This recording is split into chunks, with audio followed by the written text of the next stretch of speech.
Hello, and welcome back to another Mash-terpiece Theater. How is everybody doing? I'm going to get in here real close with you guys. How y'all doing? How you guys doing? You doing good? You Up close and in person. Yeah.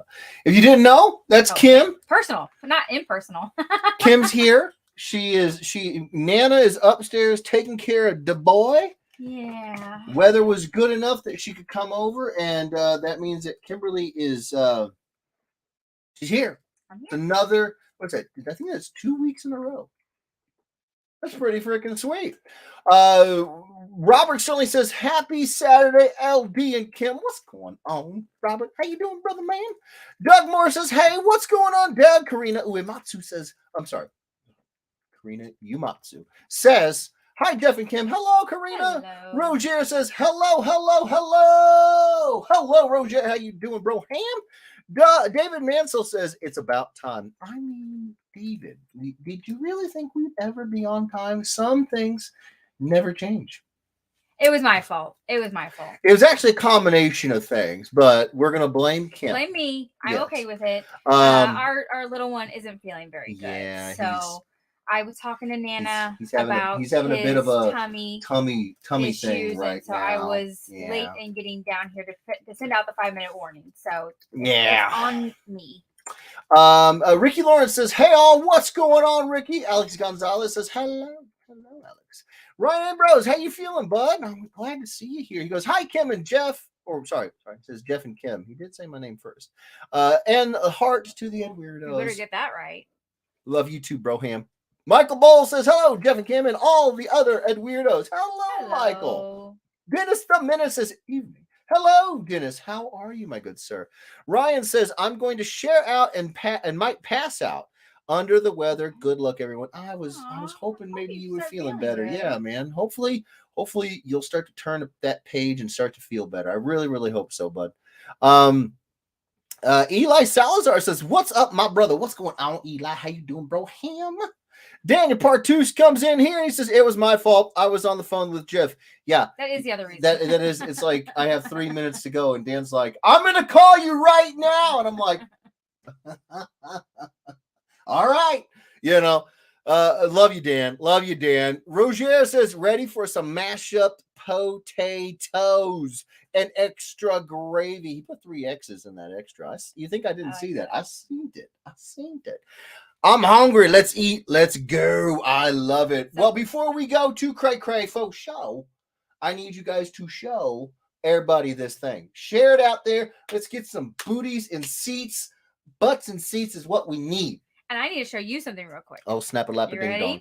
No, I don't think I am. She's got her phone ready. Like this was prepared, apparently. Do you know who this is? The actress or the haircut or the girl in the picture? Do you know who the girl in the picture is? Well, it's a side shot of somebody. Mm-hmm. That's gonna be tough. No. Don't. I mean, if I had to, can I zoom in? Yeah. All right, I'm zooming. This is what I got to work with, y'all. I mean, let me look here.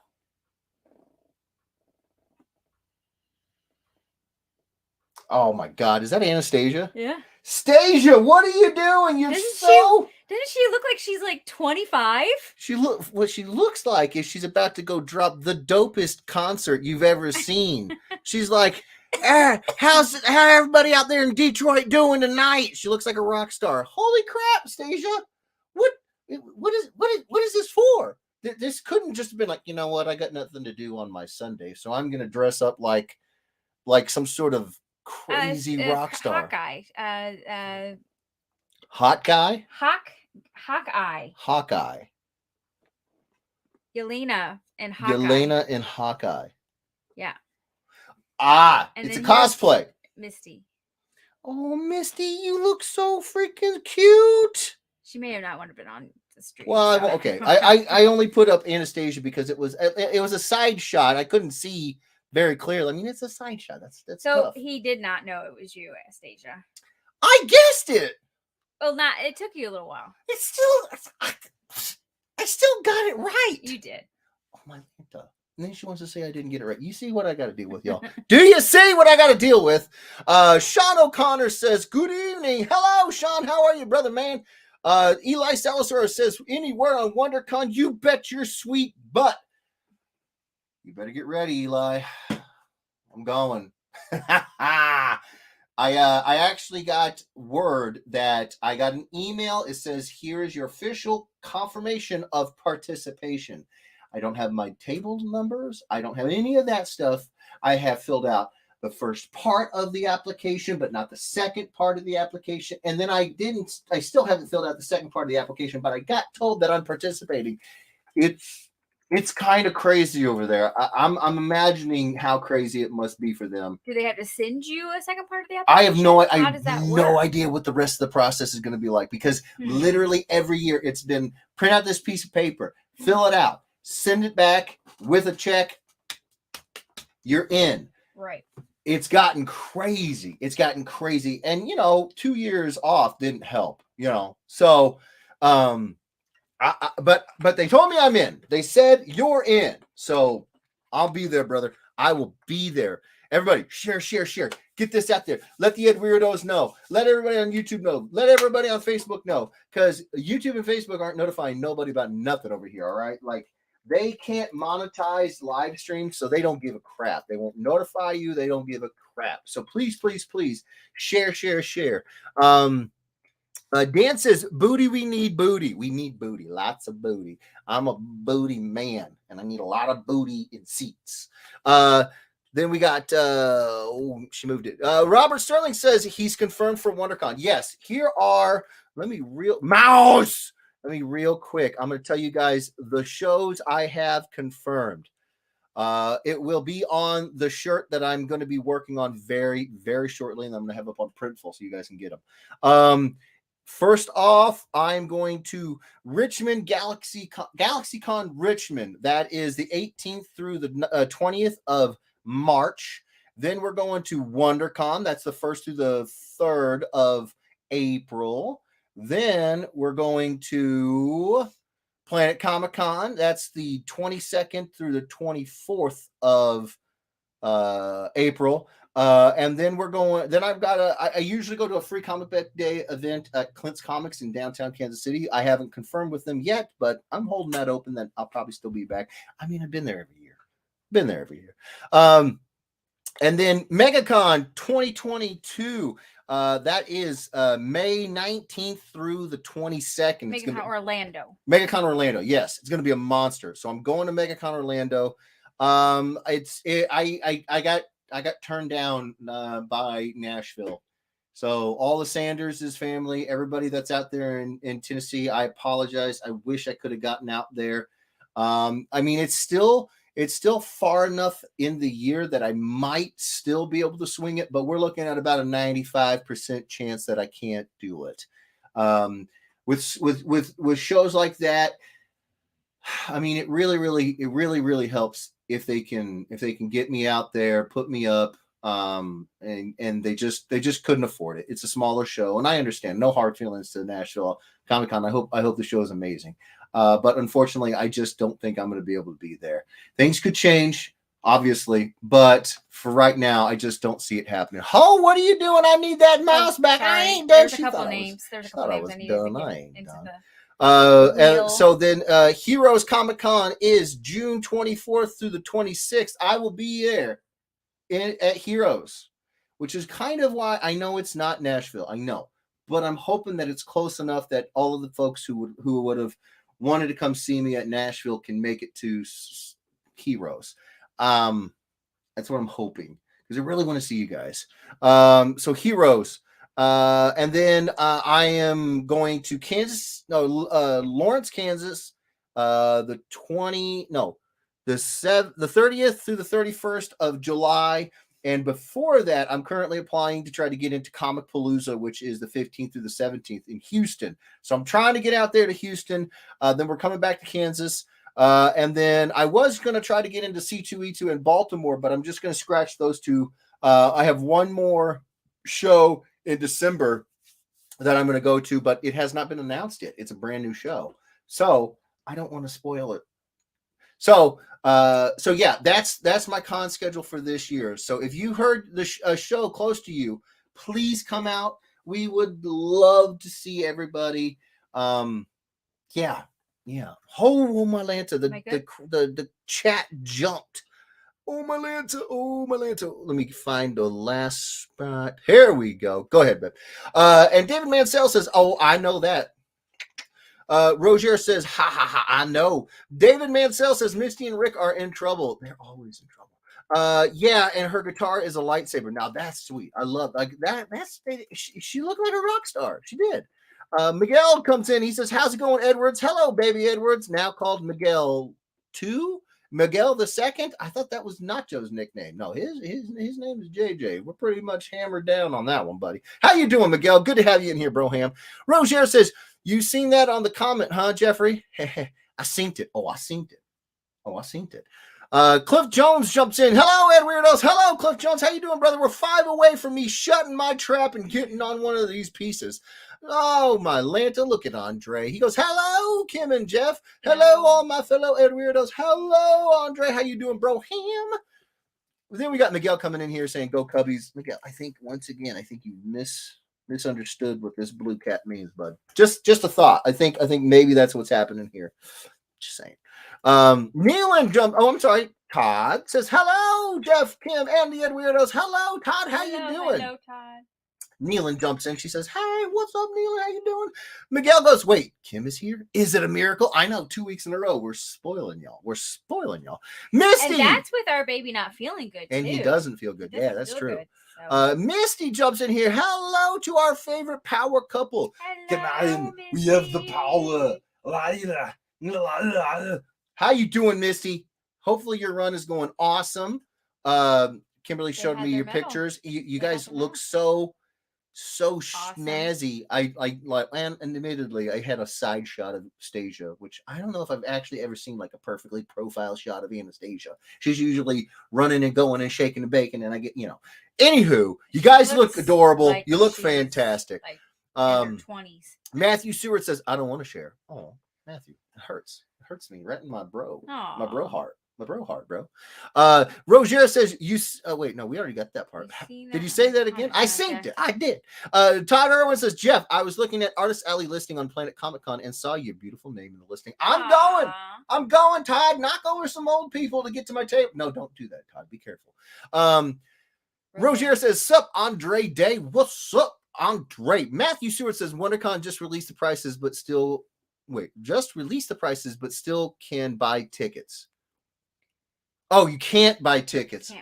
Well, I'm telling you guys, I think that they got hit hard with the lockdowns. I think that they're really just trying to scramble to get it all ready. Like I said, I just barely found out that I have access to the exhibitor portal, and we're this close to the show. So yeah. 30. Oh my gosh, we got 30. Sweet. Okay, Anastasia over on the tubes of you. She says, "Hey, what's up? You look so beautiful. You look great, duder." Matthew Stewart says, "Still can't buy tickets." Yeah, hopefully they'll open them up here very soon. I know they want to get butts and seats. Like, I want to get butts and seats too. Miguel jumps in and says, "Just come to Chicago for once." Why? You scared? Are you kidding me right now, Miguel? I was there a whole week and cons actually are almost a full week. They're a work week because you have to go a day early, then you have the con, then I leave the next day. So it's 5 days minimum, sometimes longer than that. Man, I was there for almost a whole week. Where were you? You were at home. Oh, washing your tights. That was a 89 Batman reference. It's just what came to my head. Andre Lemo says, "Roger or T. Orbo, what's up, brother?" Daniel Partouche jumps in, turned down by Nashville. What the hell? Changed Tennessee to ZOC. No, it's a smaller show. Listen. I've helped out with some smaller shows. Not helped out, but I've gotten behind the scenes on some smaller shows, and I mean, I've seen buddies of mine go like in 1 year of doing small cons, like go gray. It's so stressful. It is super, super stressful. You don't have a lot of budget. You have to try to get people in there. I understand. I really do. I really do. I would have liked to have gone, but yeah. Michael Palmer says, did you just say boycott Nashville? No.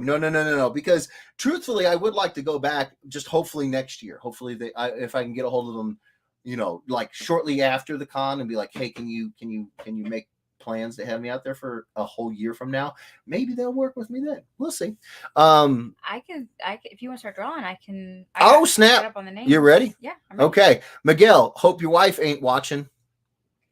It was regarding Dan's booty comments. You don't want to mess with Mrs. Partouche. That lady will cut you down to size, Miguel. Be careful. I'm just telling you. I've been in the van when Dan answered the phone to a not even an upset, just a mildly miffed Mrs. Partouche, and the evisceration was real.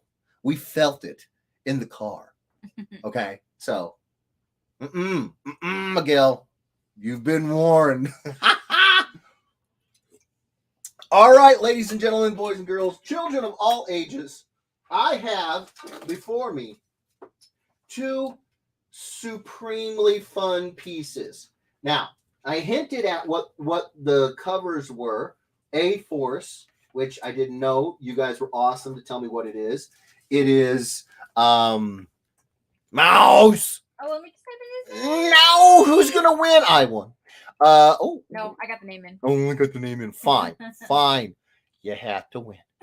So we have A-Force, which apparently is like an Avengers team, but all female, and then Poe Dameron. Now, admittedly, I will say this. When I picked this book, I thought it was an Avengers book. So none of the ladies that are actually in the book were used in the making of this book. So think Avengers, and then you'll see the connection, or at least where I dove into it. So let me know which one you guys want, or I can do the spin-a-rooney. What do you guys think? We got a Poe. Oh, we got a Poe. I'm going to jump ahead to the comments. Got a Poe. The most recent comments. People have been begging for it. A-Force. I'm boycotting. Chris Mitchell says Moon Knight. A-Force. Holy shit! I'm sorry. Andy Poole. Whoa. Is that Andy Poole? Guys. I'm so sorry. I'm so sorry. Andy lives in Britain. Okay, it's a whole other time zone to him right now, and he's got twins at home. Andy's the colors for Warlock 5 and so much other stuff that we've done together. A Dangerous Lesson. Andy, what's going on, brother? How are you? Thank you so much for being here. He goes, yes, nice. Dude, everybody say hi to Andy. If you guys like the Dangerous Lesson, if you guys, that was in Maybe Someday. The anthology, the 8-page story that we did in the Maybe Someday anthology that a lot of you guys purchased. If you want to say hello to the colorist, he's here in the chat. Andy, that is so cool, man. How are the kids? How are you doing, brother? Oh, okay. I got a little. Yeah, I'm so sorry. Holy Poe, I know Misty's gonna be so mad. A-Force, Moon Knight. There's no Moon Knight, y'all. It's Poe Dameron. Poe. Language. I'm so sorry, Chris Mitchell. I know. At least Steve doesn't curse that much. I said one thing, because the guy I've worked with for so long and only seen him through emails. I'm so sorry. I'm thinking a lot of Poe. Yeah. I heard that, Jeff. I know, Misty. I'm sorry. Maybe Andy. Maybe Misty does need to come back on the stream, man. I'm just saying. Andy, they're killing me. And you'd kill Poe. Well, and you got 2 of them. You do. Oh my gosh.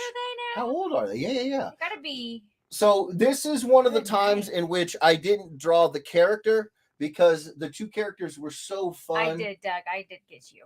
Nice. They were so fun, but I just needed a Star Wars blank. And I had a lot of Poes. I do have Poes set back for other Poe specific pieces. I won't tell you who I'm mashing Poe up with, but this one does not have Poe. I just need a Star Wars blank. I know I try to avoid just picking close enough blank, but I had to because this was a really fun idea. I have to say something real quick. Okay. Michael Palmer, I think we do need a swear jar because. Cheers, Andy. I'm so freaking happy you're here, we do need a swear jar because we are Jeffrey's supposed to be working on his language for the little one. I am. And I think what we need to do, I think we do need to start a swear jar. And when he starts swearing, he has to put coins in it, and that's going to go towards JJ's fund. You put a mason jar out here, and I will do it. We're gonna do it. How much per word? Is it a nickel? A nickel per? No, let's do a dime. 10 cents. 10 cents. You mean it's going to cost me 10 cents to say a cuss word? 10 cents to say a cuss word. This is going to get expensive. Yes. Last night alone, I think he was at 5 well, in a matter of a minute. I also like to listen at to our dog. Well, he woke up the baby, and I was. And he was getting in our food, and I was like, get the hell out of here. Anywho, so here we go. 2.5, Andy. Oh my gosh, yeah, you got hands full, dude, bro. Hugs, yes. big time hugs. Ours is only 5. We only 5 months old, so he's not moving a lot. And we only have the one. All right, so ladies and gentlemen, here it is. It is not Poe. I needed a Star Wars blank. It is Jedi Knight Spider-Man. Oh, nice. Yeah. All right. Andy, since you're new here, bro, what I usually do is I give myself an hour to ink this, and then I give it away. Let's do this. I'm so excited. I mean, I'm so excited about a lot of things. Andy being here, that's a big one. That's a big one. But I also am very excited because I really, really had a lot of fun with this one. So, all right, I'm gonna go back to the comments. She's gonna shut me up, which I need. All right. So we're gonna do a little fun here. Dan says he was at C2E2. Miguel says when? Miguel, he was at C2E2 last year. You crazy. Dan says, and GalaxyCon Columbus in December. It's announced. You can share GalaxyCon Columbus. Oh, it is announced. Okay, so everybody in the Columbus, Ohio region, I'm coming to GalaxyCon Columbus. So if you're this is news to me. This is well, it's just been announced. It literally was just announced. Okay. So yeah. If you're in the Columbus area around the beginning of December or whenever the announcement date says it is, because I can't remember off the top of my head, then yeah, then swing on by. I can't wait. Last time I was in Ohio was for Cincinnati Comic Expo, I think it was. And oh my gosh, was it so much fun. I can't wait to go back. I cannot wait to go back. Martin Lee says, hi, Weirdos. How's everyone doing tonight? How you doing, Martin? I got surprised by my good buddy and colorist extraordinaire, Andy Poole, and I said a potty word. I said a bad word. And now we're instituting a swear jar because we're going to have to. I got a little one here. I got a 5-month-old soon. 5 months on Monday. And I gotta stop with the profanity. He's not here. He can't hear me, but no. I have a hard time just going cold turkey. I played football. I come from a police and military family. It's safe to say that's how we express ourselves. To say he's been doing it longer than he hasn't been doing. Much longer than I have. Much longer. Yes. Scott Newton Jr. says, hello, all. Hello, Scott Newton Jr. How you doing, bro? Hey. Michael Salopek says, hello. How is everyone? We're doing good, bro. How you doing? Doug Searle says, Ellen Jeff Edwards. Ellen Jeff Edwards? Ellen. Like Ellen? E-L-L, yeah. E-L-L-E-N. Wow. I like it. I like the name. Fish Rudy and Sunny both say hello. Hello, Fish Rudy. Hello, Sunny. How you guys doing? Roger says, show us the shirt you're rocking, Jeff. Bro. Go, make me go fatty large screen. No, not that one. Wrong, fatty log. No, come on. Here we go. Bam. So if you guys didn't know, there's this amazing t-shirt place called 80sT.com. So what this is it's one of 4 designs. This one is obviously an homage to the Todd McFarlane Torment cover. But what they did is they took famous covers, and instead of it being Spider-Man, for example, they made 4 prints of the Turtles. Yeah. Krang up in the. So you got Krang up in the corner box. You got Mikey. Mikey's He's not the Amazing Spider-Man. He's the Amazing Ninja Dude. So there's a Secret Wars one. There's so many. I got all 4 of them. I love these shirts. Yeah. Rocking my Teenage Mutant Ninja. Is it this one? Is it this one? Oh, I probably should fix that. Hey, yes, it's that one. And then you gotta flip no, it's fine. It's fine. We want that. We want this to be the big screen. Yeah. Okay. Misty says, Roger, keep an eye on the bots on YouTube tonight. We will be popping in and out. Saw the Poe Dameron cover and know we will be required to log in. LOL. I have more Poes set up over here, by the way. So I can't tell you what I'm mashing them up with. I think you might actually be surprised who I'm mashing Poe up with on a couple of these. So be prepared. A scar I knew she'd do it. I haven't shown that. She's been watching so many Disney movies with the boys. She's on Ratatouille right now. So I had to work from home on Thursday. We had horrible weather. Again, we got bad weather again. Horrible we went weather. from like 70s on a Monday. Mother Nature was like, "Hey, I'm going to tease you with some nice weather," and then like 11 degrees, half an inch of solid ice and ice on Thursday. So I work from home and had little man home with me. We Not watched, all week, but a good portion of it. Just Thursday. Yeah. We watched Hercules. Yeah. Lilo and Stitch. Yeah. Both Stitch Frozen. movie.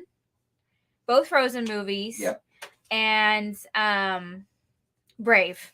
Merida. All in one day. Which, of course, he didn't watch all of it because he was asleep and all that stuff throughout some of it. But we watched 5 movies. That's the kind of stuff that we grew up on, so we're going to have And then yesterday he watched Incredibles. Yeah. And today it's Incredibles 2 and which I come to find out. Apparently, I've never seen Incredibles 2 because I was just standing there. I was like, you're like, what is happening? They're on a boat and they're being hypnotized. What is happening? And she's like, it's Incredibles 2. I'm like, why did Jack get so big and then so small? I don't know what's happening with these kids. And then I remembered that's my life too. Jack has all these powers. I know he does, but in the scenes I haven't seen him, so I didn't know. I didn't recognize it. Is what I'm trying to say. Scott Newton Jr. To be fair, the boss are probably Transformers that Ryan Ambrose shared out to. I love Ryan. I love Ryan. I hope he did. Yeah, Roger says I'll have to try and pop on there if necessary. I'm on the mobile. Okay. Appreciate it, Roger. Love your face. Alice Campbell says super stressful. Like SOUPER. Oh my gosh. Stressful. Get it? Super stressful, like Ratatouille. Yeah. Nicely done, sir. Michael Palmer says, okay, so boycott this year? No. We're not going to boycott anything. No. Listen, it is not the first time a show has turned me down. I am not taking it personal. It is business. I just the truthfully the thing about it is that whenever I am sending out prints or I'm sending out books to folks, the Ed Weirdos, I notice that a lot of folks are from that area, and so it really sucks, because I wanted to get out there and I wanted to see you guys, but I'm hoping that hopefully with enough time, as an advanced warning, so to speak, that Heroes will be a good time and place to meet up with the folks close. Does that make sense? You know what I'm trying to say? Yeah. The folks that I would have met at Nashville, hopefully I can see them at Heroes. That's what I'm trying to get at here. Absolutely. Scott Newton Jr. says, I boycott boycotting. Well done. Sunny Patel, that was Poe. Scott Newton Jr. Gotta do Poe. People have been begging for it. No, I know. Trust me. I basically, when I asked you guys for like Mary Jane and Black Cat, there were so many combinations. All my Black Cats, all my Mary Janes are now earmarked. So I got 3 of each in the pile over here. And then when I asked for Poe, everything Poe, all my books Poe related, gone. They're all earmarked. So I got Poe coming up. You guys worry not. I got Poe on the way. Scott Newton Jr. says Spinaroonie. I would have, but it kind of went one-sided there. Right. And if we get more folks in here, I'll do the other one. So Andy, since you're new, I'm going to tell you one of the things that we try to do is For every 30 people that are in the chat at one time, I got a little chat. You guys can't see it, but on my screen, I can see a count of how many people are here currently. Yeah. For every 30 people that are here, I do another piece. So currently we're at 24. We were at 30. When we get to 60, I'll bust out another piece. A lot of people want Moon Knight. I did gather that much. Chris Mitchell says language. I know, Mitchell. I said I'm sorry. Scott Newton says, Jeff, you get 1 star. Oh. Should be 1 star removed. Well, if it's removed, I'm okay with that because I'm probably rocking like 3 or 4 stars a day on the regular. Michael Palmer says earmuffs. I'm so sorry. I'm so sorry. Says cursing automatically means another book. Does it though? That's I 10 cents was the deal. Rick Lawrence and David Mansell says, hi, Andy. Hi, Andy. I think I need to up it to $1. What? Oh my! You don't keep any change. How are we gonna do this? I do too keep change. I just Where? don't tell you about it because you wanted me to put it up there in the piggy bank. Oh, don't you be taking money out of that piggy bank. That money, most of the money in there is from me. You must be out your mind. Rick Lawrence and David Mansell says, hi, Andy. Hello. Yes, I'm so stoked. Andy Poole says, yeah, they're killing me. Oh, buddy, I'm so sorry. Andy Poole says, and you'd kill Poe. Oh, thank you, sir. I'm gonna try. Matthew Seward's Seward. I said it right the first time. I doubted myself. Andy is who we should be mad at. LOL. No, do not be mad at Andy. It was not his fault. He's just fantastic. Jeff just couldn't. I just couldn't contain my excitement. He let out his excitement in. I did in all the wrong ways. Yeah. Miguel says, I'm just gonna watch Steve from now on. Oh wow. Miguel's offended. Doug Searle says, so Kim, did you get me? LOL. I did, Doug. Got you, bro. And I whispered to the wheel, it's Doug's night. So if you hear it's Kim over here whispering sweet nothings to the wheel. Andre says, there goes Jeff's gold stars. I know. Right? You guys are wondering what I'm doing. I'm getting a circle template. Sorry. Down on the ground? No, but close. It felt like I had like Mr. Fantastic my arm down there. But Scott Noon Jr., I see those sailor speech classes have been paying off, Jeff. Guys, if you had been in any of the football locker rooms that I was ever in, you guys would be like, man, I'm proud of my boy. This is restraint. It really is. We were not worried about it. Put it that way. Let's see. Where am I? Sunny Patel says, Kim, you add us. LOL. I did. Andy Poole says 2.5. Scott Noon Jr., every Jeff swear we get another sketch. Ooh, I like the 10-cent idea. Ava Palmer says hello. Hello. Nanny. Hello. How are you? Andy Poole says, cheers, brother. Looking forward to this. Oh, thank you so much. I'm so excited. Misty says, nope, Kim, you know we can't mod Jeff. I don't think anyone can. Listen, maybe the swear jar can. The swear jar will probably work because that's going to get expensive real fast. I'm going to start keeping like a little, like if he doesn't have 10 cents, I'm going to start keeping a tally. Oh, wait. Whoa. I don't know about that. We got to get you going on this. Do we though? Yeah. Oh, right. Yeah. I mean, it's our boy is very smart. It's not going to be long that he's going to. And everybody says that about their kid. I know, but he really is. He's start saying stuff. He's already started trying to talk. Oh, Lord. Yeah. Doug Charles says F word is a quarter, Kim. Ooh. Oh, we're gonna make him like a sliding scale, like a tiered system of how bad the word is. The badder the word, the more the money. That's I like that. Like the S word is a dime and the F word is a quarter. I like that. So my question here is, and I think everybody knows where I'm going with this. If I have to have a swear jar, what is Kim gonna work on? What do I? Oh my God, she almost said, what do I need to work on? What do I need to work on? Oh, Miss Perfect. I wish I lived in your world. I am definitely not perfect. Well, you don't have anything to work on. That's what you just. It's what you just implied, Kimberly. No, I just. Mhm. What? Okay. What tell do me. I have to work on, peasant? All right. What do I need to work on, Bella? Nothing, Kim. You're perfect. No. No, you're perfect. I'm kidding. I will work on being less stressful when he. She has this response, and it's so like it's in the air. You can taste it, and it is pure stress hormones just dropping left, right, and center from her whenever he cries. And I'm not, it's not that I'm like, I don't like disregard the boy, but like today, for example, he had a real bad moment where like he was fighting it so hard. Hit a nap. And he did go down for one, and then he woke up, and then he fought it. Yeah, and fought it hard. And she's stressing hard. I think I'm still stressed. And so I just sat down with him, and I literally just told him what my day was going to be, like what I was planning on doing with my day. And he just instantly stops crying. And it's not that I'm telling him anything super awesome or interesting. It's that I'm just cool about it. I'm just chill. I'm like, hey, I've heard you cry before. I mean, you're going to be fine. Your butt's clean. Your tummy's full.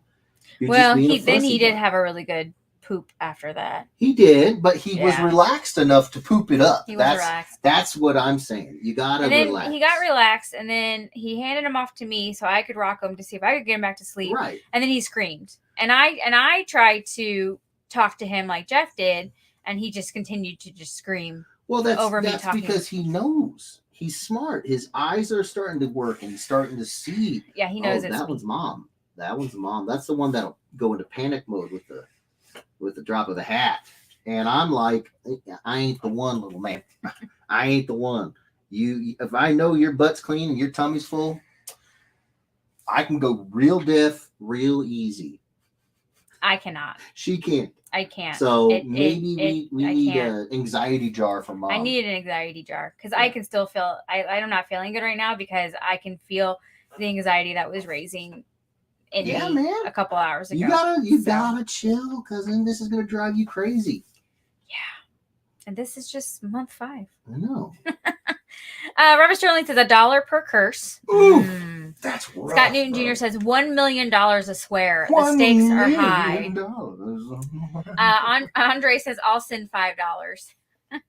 Fair enough, Andre. He's like, I already know I'm gonna be in some trouble. Andy Poole says first sentence $20 in debt. Right, Andy gets it. He gets it. Misty says, does he keep that much change on him? That's what I was thinking. I don't know if he does, but I think he has some dollars on him. So I think maybe we need to up it to dollars. I'm offended, Misty. You think I would need that much money? You got something you want to say over there, honey? I think she knows you on Wednesday nights. Oh yeah. Well, that's a different thing. So, Andy, what they're talking about is I do 2 live streams a week. One is this one, and it is very much family friendly, and we do like tutorials and all kinds of kid friendly stuff, draw-alongs, fun stuff. Wednesday at 8:30 Central Standard Time. We do another live stream, and this one's it's in the middle of the week, so we kind of imagine that all the kids are in bed because it's later at night, and we play games. It's like a game night for the adults, and we don't worry too much about if a 4-letter word pops out because it's this one's for the adults. And see, that will be okay. Like that night, you can listen. Let loose. I can't say Andy surprised me more than I said. Okay, I was not prepared from a man to show up. Woo. All right. I got it out of my system. Okay. No, Sam, you're right. Babies do sense stress. We've talked about that. Is that Samantha Hefner? Sam? I'm just having a hard time. Girl, please tell her. Tell her something. On not stressing. Tell her something, Sam. Tell her something. How do you not stress, Sam? Give me some mother to mother advice, or any other mothers in here. Give me some mother device. Well, I mean, if it's a device. Then give me some advice on how not to stress when he's screaming. because he's not feeling good. Because that's Yeah. why I'm stressed as well. Because he doesn't He's got a feel tummy good. He's got a bug. tummy bug. He had diaper blowouts on Thursday, 3 on Friday, and he's at 3 today. Not blowouts, but three good sized poopers. good size today. Yeah. He's not feeling good. You can tell his stomach hurts. Yeah.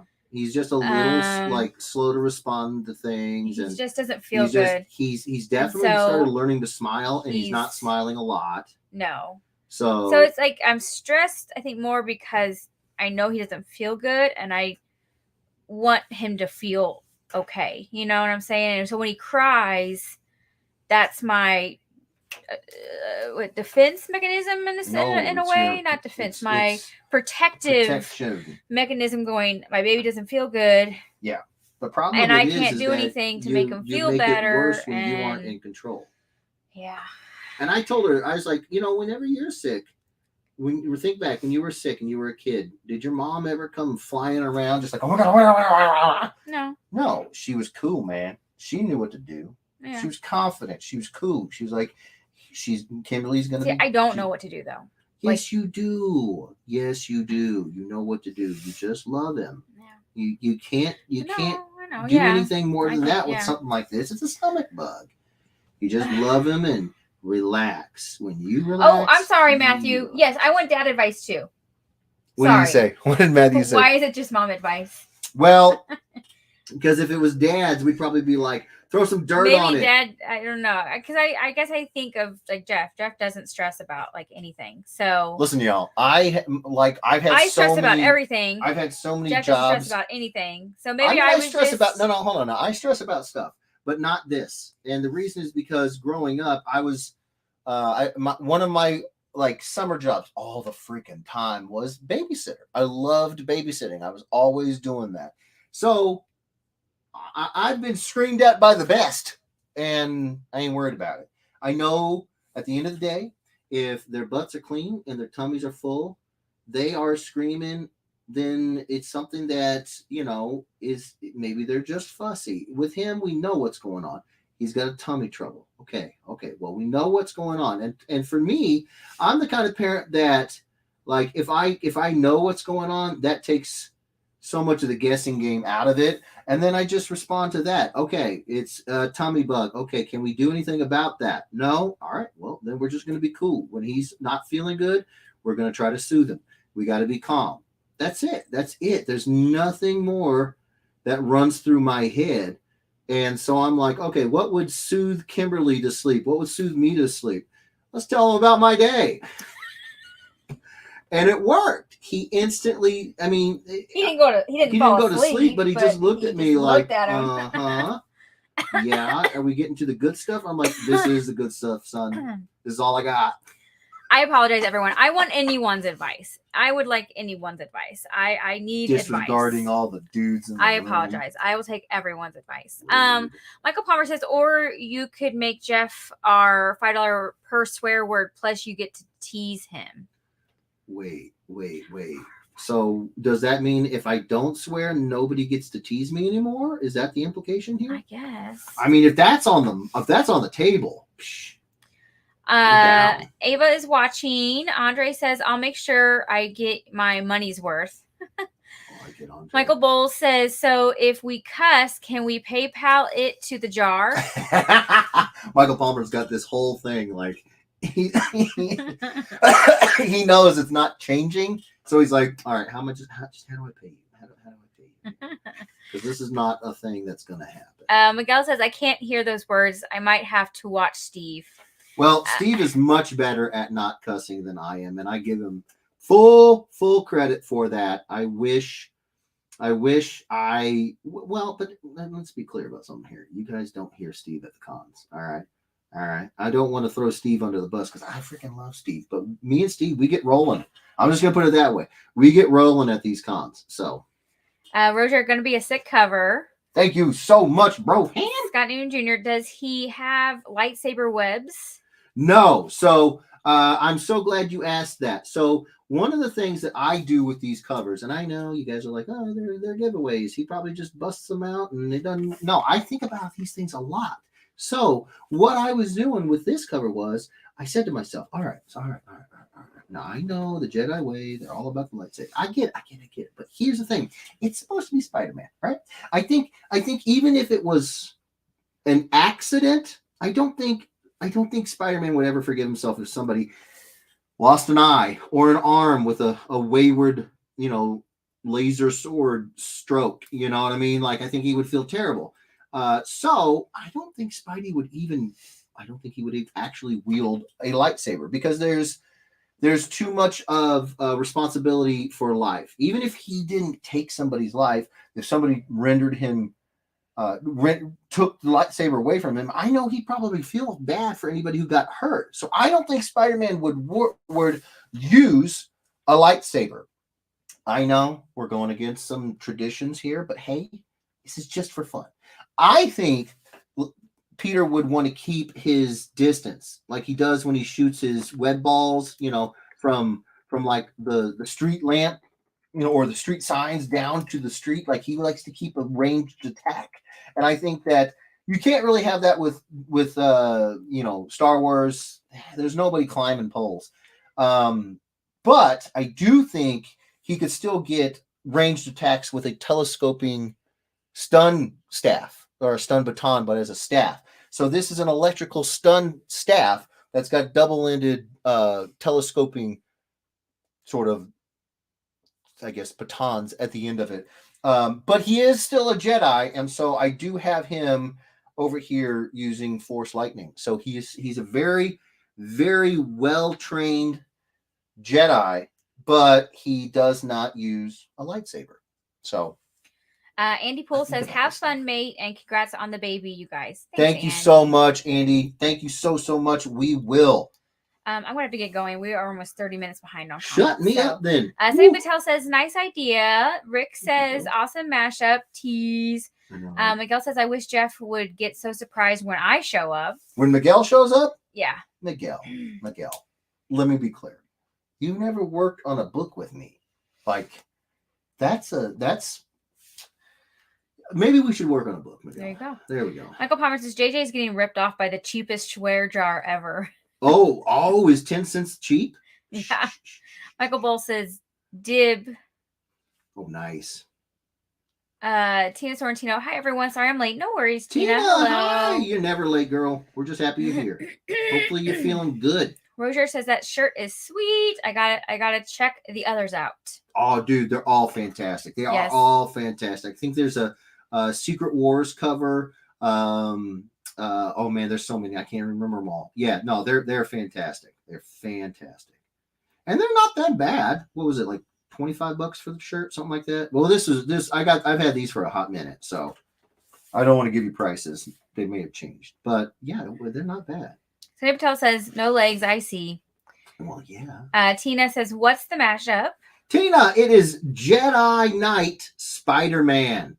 Yes. Todd Irwin says, legs cost extra. They do. Chris Mitchell says, it's his trademark. It's true.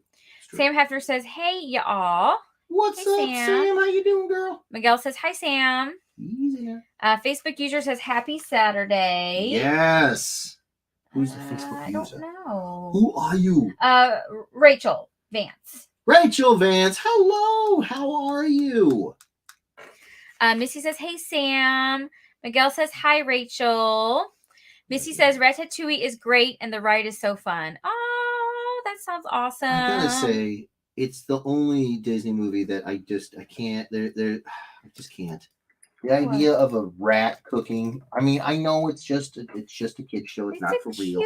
I know. I still like it. I just struggle with the idea of those tiny little diseased paws in there. Todd Irwin says, Kim, sounds like the weather we had here last weekend. Went from like camping in 12 or less with snow weather on Saturday to like 60s and wearing a t-shirt on Sunday. Yep. Welcome to Missouri. Am I right? Yes, you are right. Don't like the weather? Give it 5 minutes. Chris Mitchell says Missouri. I don't know where that is, Mitchell. Alex Campbell says, how do you mute the big guy? Oof. I mean, yeah, that's been a problem. That's a question that's plagued mankind for 39 years. Keela Park says, "Hi everyone. Sorry I'm late. I'm not long getting home from work. No worries, No Keela. worries, Keela. We're just happy you're here, dude. Yes. The Hef says, "What's up, Jeff? What up, or the Hef? Ed Weirdo. Sorry. Hey, Jeff and Kim. Hey, the Hef. Wait, did he not say? He said, "What's up, Ed Weirdos?" Oh. And then, "Hey, Jeff and Kim." Oh, well then, hey, what's going on, bro? Ham? Yeah. St. Patel says, "Jeff, were you not changing the view count things for how many covers get done?" Oof, what?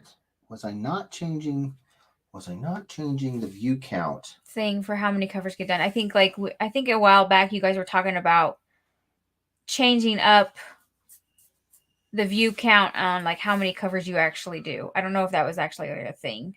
Oh, I see what you're saying. Yeah.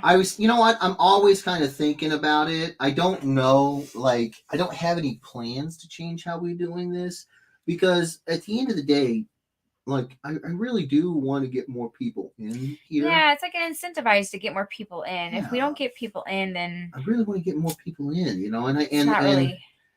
I don't know. I might change it. I just don't know. I mean, I could do a thing where I just do 2 every night and just keep it simple. Yeah. That would be what I do if I did if I did change it up.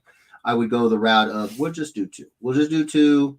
But then I don't know. I just feel like because when we first started doing that approach, like we got 120 people in here, and that was so much fun. And admittedly, yeah, I like to have more people in here because we have not. I almost don't want to say this because I feel like I'm going to jinx us, but we really have not had much in the way of drama. I'm looking at you, Mitchell. I'm looking at you, Miguel. No, but we really haven't, and it's quite seriously been basically every new person that's come to the Ed Weirdos has been freaking awesome. Mm-hmm. And call me greedy, call me what you will. I want more of that. I want more folks that are as awesome as you guys. And there's no way it gets done without playing the Facebook game and they're not gonna promote this. There's no reason, what do they gain by promoting my live streams? I'm not being bitter. I'm just keeping it real. It's fine. But then I was like, well, I want to get more folks in here, so I don't know. It's tough. I love the Ed Weirdos so freaking much. And every time there's a new person that comes into the fold, they're just so much fun. And I mean, it'd almost be like if we had like a bunch of drama and a bunch of crap like that, then I'd be like, yeah, we're gonna need to tone down trying to get new people in here. But it's not like that at all. You know what I'm saying? And so I don't know. I always kind of go back and forth thinking about it. I'll think about it. It's tough, like I said. Oh, and by the way, if everyone could do me a favor, I would appreciate it. So after the streams on Saturdays now, because sometimes we're going right up until like 8:30, and a little one needs to be down and get his last bottle by 8:30, and be down in bed by 9.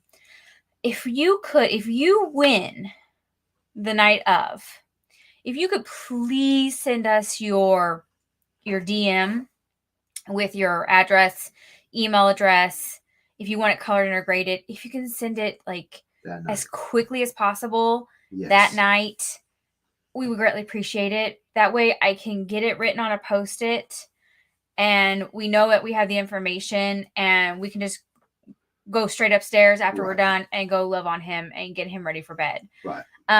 Because like last week, or not just last week, but like we didn't have the information and quite yet. And we're like, did you get it? Did I get it? You know, and like, we're like, no, we don't have it. And then because we want to get it, get it out the door. And so and we're then waiting. I think Jeff's getting it like the next day or something, if that. And then, and then I'm not here to help him with it because I have to take care of little man. So we just would greatly appreciate the whole plan. The whole idea was that you had to be in the chat so that we could get this stuff done now. Right. So if we could please, just let us get us that information quickly as possible. Yes. Yeah. We would greatly appreciate it. You have no idea how much we would appreciate it. Let's see. Andy Poole says, hello, dudes. David Hefner says, watching you on all the channels. Oh, thank you, Chris Mitchell David. says, 120 people and he'll draw legs. Maybe. Mitchell's not. You're not far off. Not far you might. Off, Richard Butler, hey, everyone. How is everyone? Happy Saturday. Happy Saturday to you, too. How you doing, bro? Andy Poole says, thing about trying not to swear is that as kids get older, they give you more reason to want to drop some bombs. Yeah, man, right? Andy says, good luck, Jeff. Thanks, bud. Thanks. I'm going to need it. Yeah. But she is right. It is something that it's a challenge I kind of set myself for myself. So. And the stressing is a challenge I need for myself. So much. So much. Get off me. Don't you tickle me. I'm drunk. Steven Searle says, hello, Ed Weirdos. Hello. How are you guys doing? And how is that little artist of yours doing, folks? Oh, man. If he did art, he's so good. He is. He has a bit of a stomach bug right now. We had one little girl at the daycare that he goes to. She had to leave one day early because she was not feeling good. She was throwing up. And so we think... We're not sure. Because it's not just him. Some of the other kids have been having some tummy issues. So, but their issues aren't the top end. They're all the bottom half. They're pooping a lot, and so is he. He's had a couple. He's had more blowouts this week than in his lifetime. Yeah, in his lifetime. Yeah. Yeah. So those have been fun. Oh my gosh. But other than that, we're doing all good. Yes, and that's the thing. He's not. It's not like it's completely wiped him out. He's still there, hanging out. He's upstairs with Nana. He's still got that little smile that he's just now learned, and he's if anybody, he's content at times. Yeah, it's just basically with nap time. It's just nap time that he's fighting. He's just like fighting it hard. He gets really tired and then fighting it, and then. And then he'll poop and he'll feel better and then he'll go crash. Yeah. So he's fighting. Yeah. He's fighting. Andre says 20 cents a swear. What a bargain. Here, Misty, hold my gold stars. Oh no. Elena says, hi everyone. Hello, Elena. How are you? Michael Palmer says Ava is starting to swear just from watching this show. Oh no, Ava, don't be like me. Be better than me. I'm terrible with that. Doug Searle says Kim needs to have a jar for every time she kills animals. Oh my gosh, that's a good one. We'll be millionaires. I stress more than I kill animals. She really does stress more. And the thing about the stressing is like it tears her up inside too. Like stress. Like I'm not feeling good right now. Stress kills, man. You gotta stop. You gotta let her go. I typically eat dinner before the stream, and I haven't had anything because my stomach's been like really upset. Missy says, Andre, I'm going to hand in my resignation. LOL. Oh no.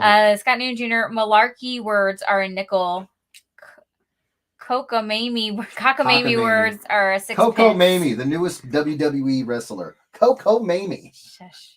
Robert Sterling, the boy. The boy. David Mansell, Kim can't stop killing Thumper's children in the backyard. I know, right? How do you think she takes the stress out?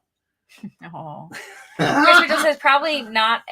Probably need a barrel for that. Yeah. Right. Andre says, in Jeff's defense, he isn't lying. In the locker rooms, he heard lots of cussing. Like, Jeff, stop effing watching the guys shower. And holy S, Jeff, stop sniffing jock straps. Dude, those jock straps had the most minty smell. No. Not even. Yeah, no. That's Andre says, yeah, that was locker room humor. Jeff knows. Oh, I do. We actually had a guy. I probably shouldn't say this because he is a nice guy and he kind of got a bum rap. But we'll just say we did tease a guy. I mean, I never called him it, but there was some teasing that was going on about a guy who had wandering eyes in the shower, and he had acquired the nickname of Meat Gazer. just looking, just window shopping, no touching, no nothing. We're just keeping an eye out. Michael Palmer says, my mom is in the chat. She used Oh, vodka. no. She used vodka for the stress. I mean, did she drink it or Kimberly's did she like, use did it on she you? drink it or did she give it to you? That's what I need to know.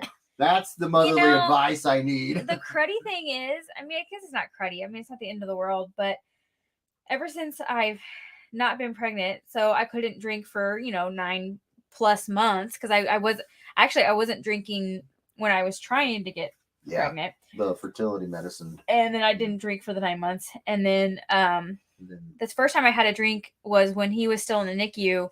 We went out to a really nice dinner and I had a glass of wine. Yeah. And I got really sick afterwards. And every time I have a drink now, I mean, lately it's just been a glass of wine. I just don't feel good after I drink it. So I think my body is maybe done with it. Yeah. Yeah. Like maybe just rejecting it now. I don't know. I don't feel good after I drink it. Like, so I wind up just throwing it out because I just don't feel good afterwards. Right. Matthew Seward says, Seward, you got it right last time. Dang it, Seward. Why? Oh, I read that one. But not everything is in your control, and you can do your best. Right. Thank you. Yes. Right. And there's nothing you can do about a stomach ache. Oh, that's funny. Michael Palmer says, Ava says, Michael Palmer, you need a lying jar. Oh. About the vodka. Almost got you on check. Michael says, yeah. Ryan Presley says, dad advice, I recommend drinking heavily. Oh, Ryan, what's going on? How you doing, Ryan. Bud? How you doing? He's got a little one at home too. I can't do it anymore. I feel bad when I drink now. Well, the thing about it is, I mean, I don't want to be drinking to get me unstressed. Right. And the thing about it is like a lot of the times where you would think, okay, as a parent, okay, you got dinner together. All right, well, watch a movie or something. It's like, well, we would love to, but we will be getting him wound down for his nightly sleep while one of us eats, the other one's the other one's handling the boy, and then we flip. I'll eat and then she'll handle the boy. And so it's like there's not a lot of time to do these kind of things that you would normally do to kind of chill and de-stress, like watch a movie. Because the only time you have at night is when he's asleep, and you got to go to sleep because you about to get up early with him. So yeah, it's tricky. It's tricky. Wow. Sam Hefter says it's hard. You almost have to separate yourself from your current situation, which Jeff has told me before. Yes. To separate yourself. Yes. Just say in your mind, you care, but you don't care. You don't care. That's what I told her. I was like, you gotta just say, I don't care. I don't care. You care. You obviously care, but you kind of have to try to fool yourself. Say. Yeah. You gotta fool that part of your mind that's freaking out and say, nope, I don't care. I'm good. He's good. I know his butt's clean. Yeah. His tummy's full. I'm not gonna freak out. Obviously, you care. Absolutely. It's just something you it's say like a to try mantra. To fool. Just try to fool yourself. Clear your mind, breathe, and envision your muscles melting. Just hum a song and let him fuss. He'll calm once he knows you are. Every baby is different. It works for the first one. Second never gave me any trouble. I'm the second baby, so I thought about that. I thought about like just kind of maybe like walking away for a second and just taking some like deep breaths. And then coming back in with like more of a calm demeanor, and then hopefully that will calm him down, because I definitely know that I'm stressed because I can feel it in my body. And he can feel that too. And then he can feel it. So yeah. I mean, that's definitely something I definitely need to work on. Matthew Seward says, I went through the Marines before I had my daughter, so a baby was cake. Well, yeah. I mean, if you're out there going to war, you're like, pish off, cry all you want. Sonny says, false, Jeff. Dad advice should not be chalked up to rub some dirt. That continues the misrepresentation that dads are not emotionally available. Well, who said I was? No. No, it was 100% a joke. 100%. Yeah. I know my little man is going to be, he's going to be well taken care of. But right now, the best thing she can do for herself and for him, and like here's a great example. So every time Nana comes over, he's chill for the most part. He's chill. And Kimberly has on several occasions been baffled. Like, what are you doing with my mom? Like, how are you doing this? My mom, she doesn't say it in those terms. Like, you got to say I don't care. But she's just like, she lives that way. She acts that way. She is that way. She's like, I've been through all this. I'm not gonna stress out about it. I'm one of 3 boys. She raised 3 boys. Well, my dad was there too. I don't want to make it sound like my dad wasn't. She was part of the team that raised 3 boys. So it's like she ain't stressed out about none of the stuff that you like. She's where I got a lot of that from. Like if his butt's clean and his tummy's full, you know, and the he in that is JJ right now. But for my mom, it used to be Jeff. It used to be Chris. It used to be Craig. You know, and it works. Yeah. It works. So I she think goes with up this there and she being- tries to pick my mom's brain, and she's like, it's simple to say, but hard to do. Yeah. You just It is. gotta relax. Well, it doesn't be help that calm. he's, like you said, he's the first. He is the first. And I didn't grow up around a lot of babies. I Right. didn't grow up around any babies, actually. So I did. he did. I didn't grow like up around one any. one uncle of mine, I think, has 6 kids, something like that, and only 1 boy. We were around them a lot. So I was around a lot of babies. I think I was 12 when my youngest cousin was born. But I mean, it's not like I saw her a lot. You know what I'm saying? Like I didn't babysit her or anything like that. So he's my first as far as everything. Yeah. And so it's just trying to get the hang of it. Right. Thing. Right. Just trying to get the hang of it. Like I'm trying to get the hang of not cussing. Right. We all have our weaknesses, and he's my kryptonite right now. Yeah. Matthew Seward says, I remember being told that they feel what you do, and so I always try and keep calm, cool, and collected around her. Right. Scott New Jr. says, you can always tell JJ your tenant story. Ooh, you think I haven't told him? Oh, Maybe I should tell him the tenant story. Wait, you want to relax? I ain't gonna relax you. Addie L says, hi guys. Hi, Addie L. Hello, Addie L. How you doing, duder? Yes. How are you? I'm getting a name in here. Ryan Presley says, babies mirror back what they see. So when my daughter cries, the best thing I can do is smile, use a happy voice, and redirect. She usually will calm down fairly quick and even smiles, laughs. So I do a lot of singing. Jeff will. I will sing. She will sing. So we had a really hard time the last couple, I would say, month. We would give him a bath right before bed. I mean, like we're talking like right before bed. Right. And that way we thought, okay, a bath is nice and relaxing. It will get him into the mood to relax, want to go to sleep, and then we'll put you down for bed and you go to bed. Oh boy. We would bathe him and he loved it. He would be very calm during the process. And he's a shower guy. And he's a shower. We do the shower with him. Yeah. And he's very calm during the process, lets us bathe him. We practice dunking, or not dunking, but getting his head underwater so he gets used to swimming and everything's fine. Everything's fine.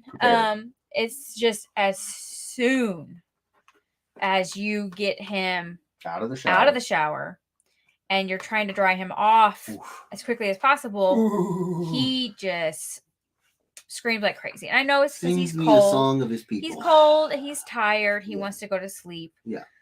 And so what we would do is we would tag team it up, get him dressed and all his lavender lotion and all that stuff dressed and sleep sack on like as quickly as possible. And then give him like a little bit of a rock and then lay him in his bassinet. And then I would sing to him. And that usually helps. And it normally does help. But lately we are now going to be giving him baths more during the day. Yeah. Or earlier in the night. Yeah.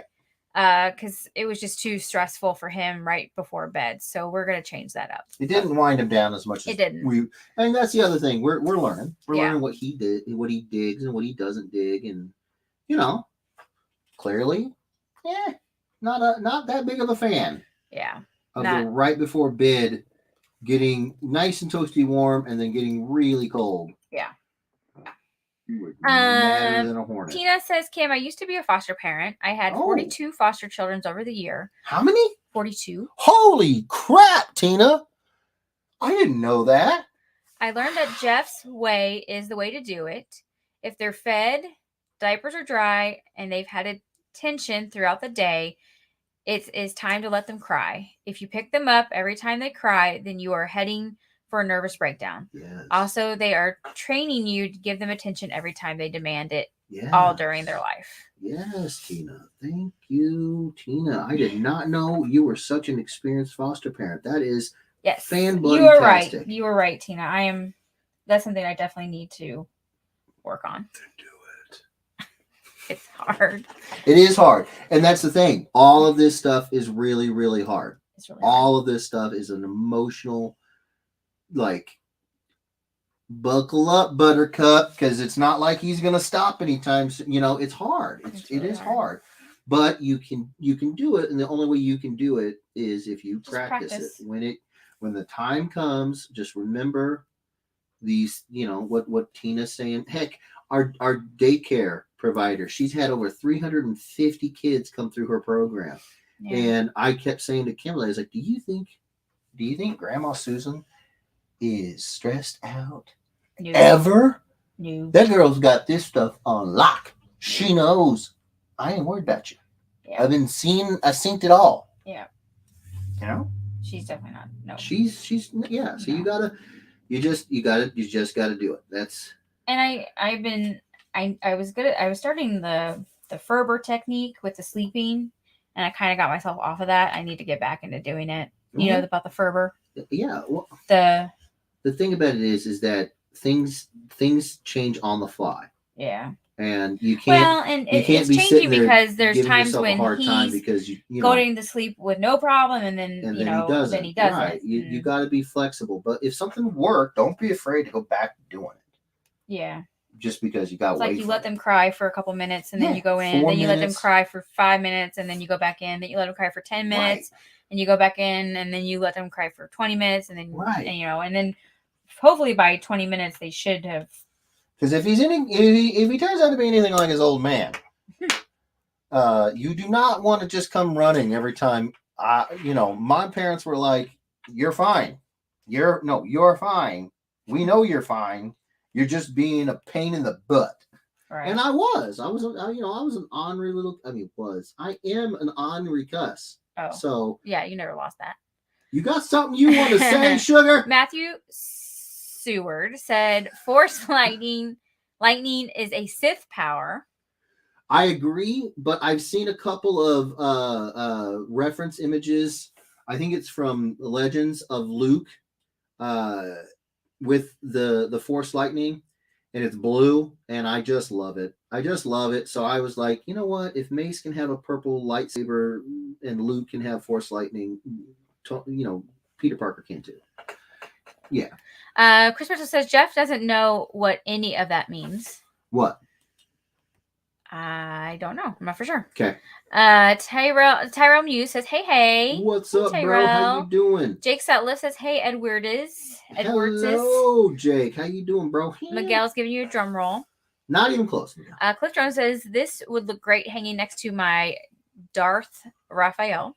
Oh, yeah. Yeah. Scott Fortier says, hi, all. Hello, Scott. How are you? At a hockey game, but just watched to check in. No worries. Scott said that? Yeah. Nice. What game? What game do you want? I'm actually getting into hockey a lot more. When I was in high school, one of my best friends, we had planned on going to college together. He was going to go to the University of Nebraska, Omaha, play hockey for the Mavs. And I was going to go to Lincoln. I know. I'm sorry. Mm-hmm. And I was going to play football as a Husker. And I remember to this day being out there in high school doing like the closest thing we could do was like rollerblades out there with a net in the street. And I kind of got out of hockey once I started playing college ball. But man, I've kind of found myself kind of rekindled at least interest in hockey. And not because the St. Louis Blues, I ain't worried about. I mean, they're fine. They're obviously they're good, but I don't know. It just seems like it'd be a fun sport to, because I mean I remember going and watching some um, Blades, Kansas City Blades games when I was younger, and that was fun. Did you ever go to any Kansas City Blades games? I did. They were a blast. That was a blast. That was the only hockey I ever went to was the Blades. It's the only hockey I ever went to too. So, yep. Tina says, no problem, Kim. When I win this, I'll send you the info right away. Thank you, Thank you, Tina. Chris Mitchell says, feel bad, poop, feel better, crash. Am I JJ? I think you are.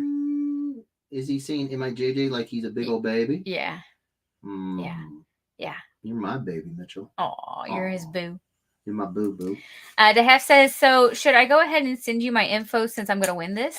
I love you guys. Maybe you should. The confidence is so on point. Ryan says, wow. Todd Irwin says, hope it's Ukrainian vodka and not Russian. Wow, Todd. You know what? I am a big fan of vodka. Yes. I don't know if I've had one or the other. Though. Right. Jake Sutliff, help me out, chat. Who are the mashup characters? Spider-Man and a Jedi Knight of Jedi Knights. I just made him a Jedi Knight. I know it's on a Poe Dameron, but this is the first time I've ever done it where I just needed something close, a cover that was close enough. And I needed a Star Wars one. Chris Mitchell says, Meat Gazer versus Laser D. Get drawing it, Edwards. Listen. We actually did compete against one another quite a bit. So I won't name names, but we I think we both won our fair share. Of meat gazing? No. Of football. When it comes to meat gazing, he was listen, he earned that name. He earned that name. Oh gosh. Spider-Man Jr. says Spider-Man Jedi. Cliff Jones says Did Jedi you just Knight. say Spider-Man Jr. says Spider-Man Jedi Knight? Scott Newton Jr. I could have sworn you just said Spider-Man Jr. No, Scott Newton Jr. Man, I'm hearing stuff. I'm going to have to play that back. Cliff Jones says Jedi Knight Spider-Man. Yes. Jake Sutliff says, that was my guess. Didn't know if it was a specific Jedi with Spidey, but that I didn't know. LOL. No. Scott Newton Jr., Jake Sutliff, definitely not Ahsoka. We all know that much. Listen. Jake Sutliff says Scott Newton Jr. Who? Oh, my Lanta. There's the bots. Get him. Scott Newton Jr., Jake Sutliff, exactly. Andy Poole says, it is hard. I struggled with the crying myself. Yeah. It does get better as they grow and communication gets easier. Yes. Ways to solve problems present themselves more readily. Right. You know, I mean, if they can tell you even basic stuff. Like I had a 2-year-old little girl one time who I had to help train to potty train.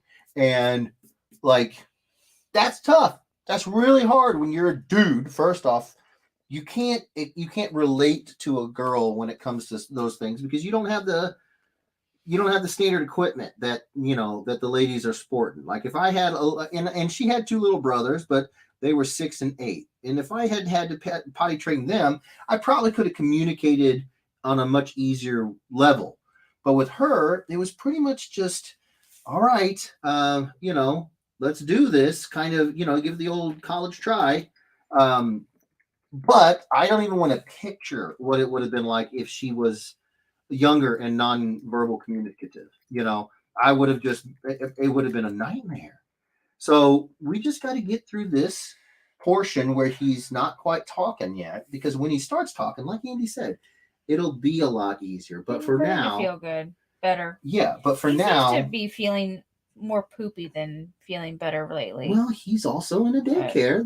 He's in a daycare, so he's a bunch getting of grubby, wormy, bugs. And I know a lot of people say it might be a little too soon for this, but I think he's close to. Teeth aren't breaking through, no, but I think he's close to maybe teething. I would disagree because there's no reason to suspect that. I know.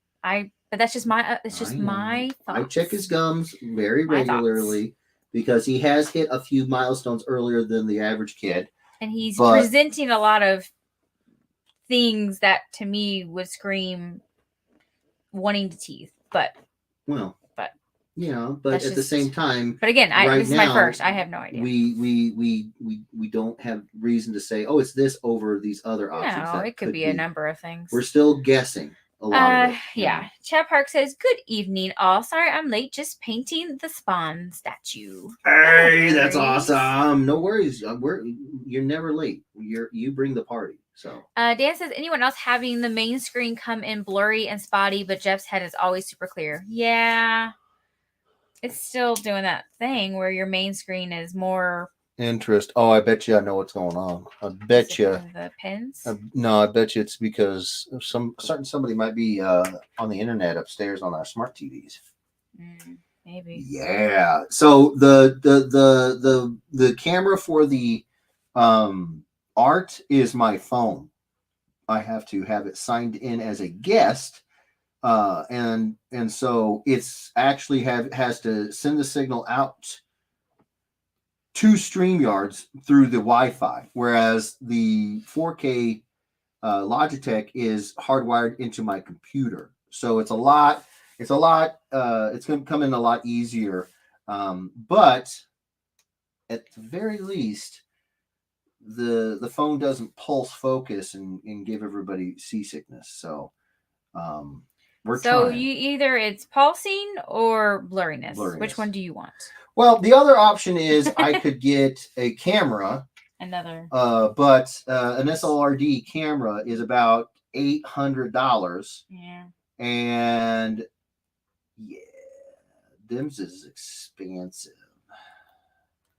But admittedly, that is sort of the goal, because we were using his phone because it is a newer phone. Yeah. And a good quality camera. Yeah. So yeah, it's probably just the network. Yeah.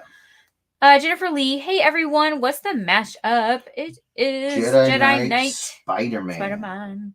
Gerard said, hello, Spider-Man looks incredible. Who's it mixed with in SW? Just a Jedi Knight. He's just a Jedi Knight of my design. Tina says, Dan, yes I am. Michael Palmer says, same here. His hand and art is jumping around too. Chris Mitchell says, alternate reality where a young resident pilot gets attacked by a giant spider beast and is brought back from the brink of death by an old mysterious Force user. When he wakes up, he has an extremely strong connection to the Force that manifests in unusual spider-esque abilities. Poder Parkeron joins the Jedi Order and becomes the amazing Spider Knight.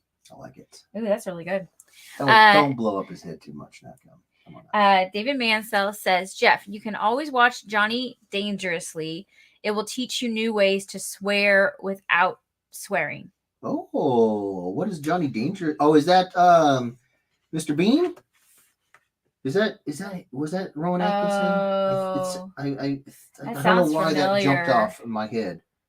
That does sound familiar. Yeah, right? It sounds like. If it is, I think I actually have already seen it. I love Mr. Bean. The Hef says, Kim, I was like you while Sam was like Jeff when we had our first. Sam was always calm and I was the nervous wreck.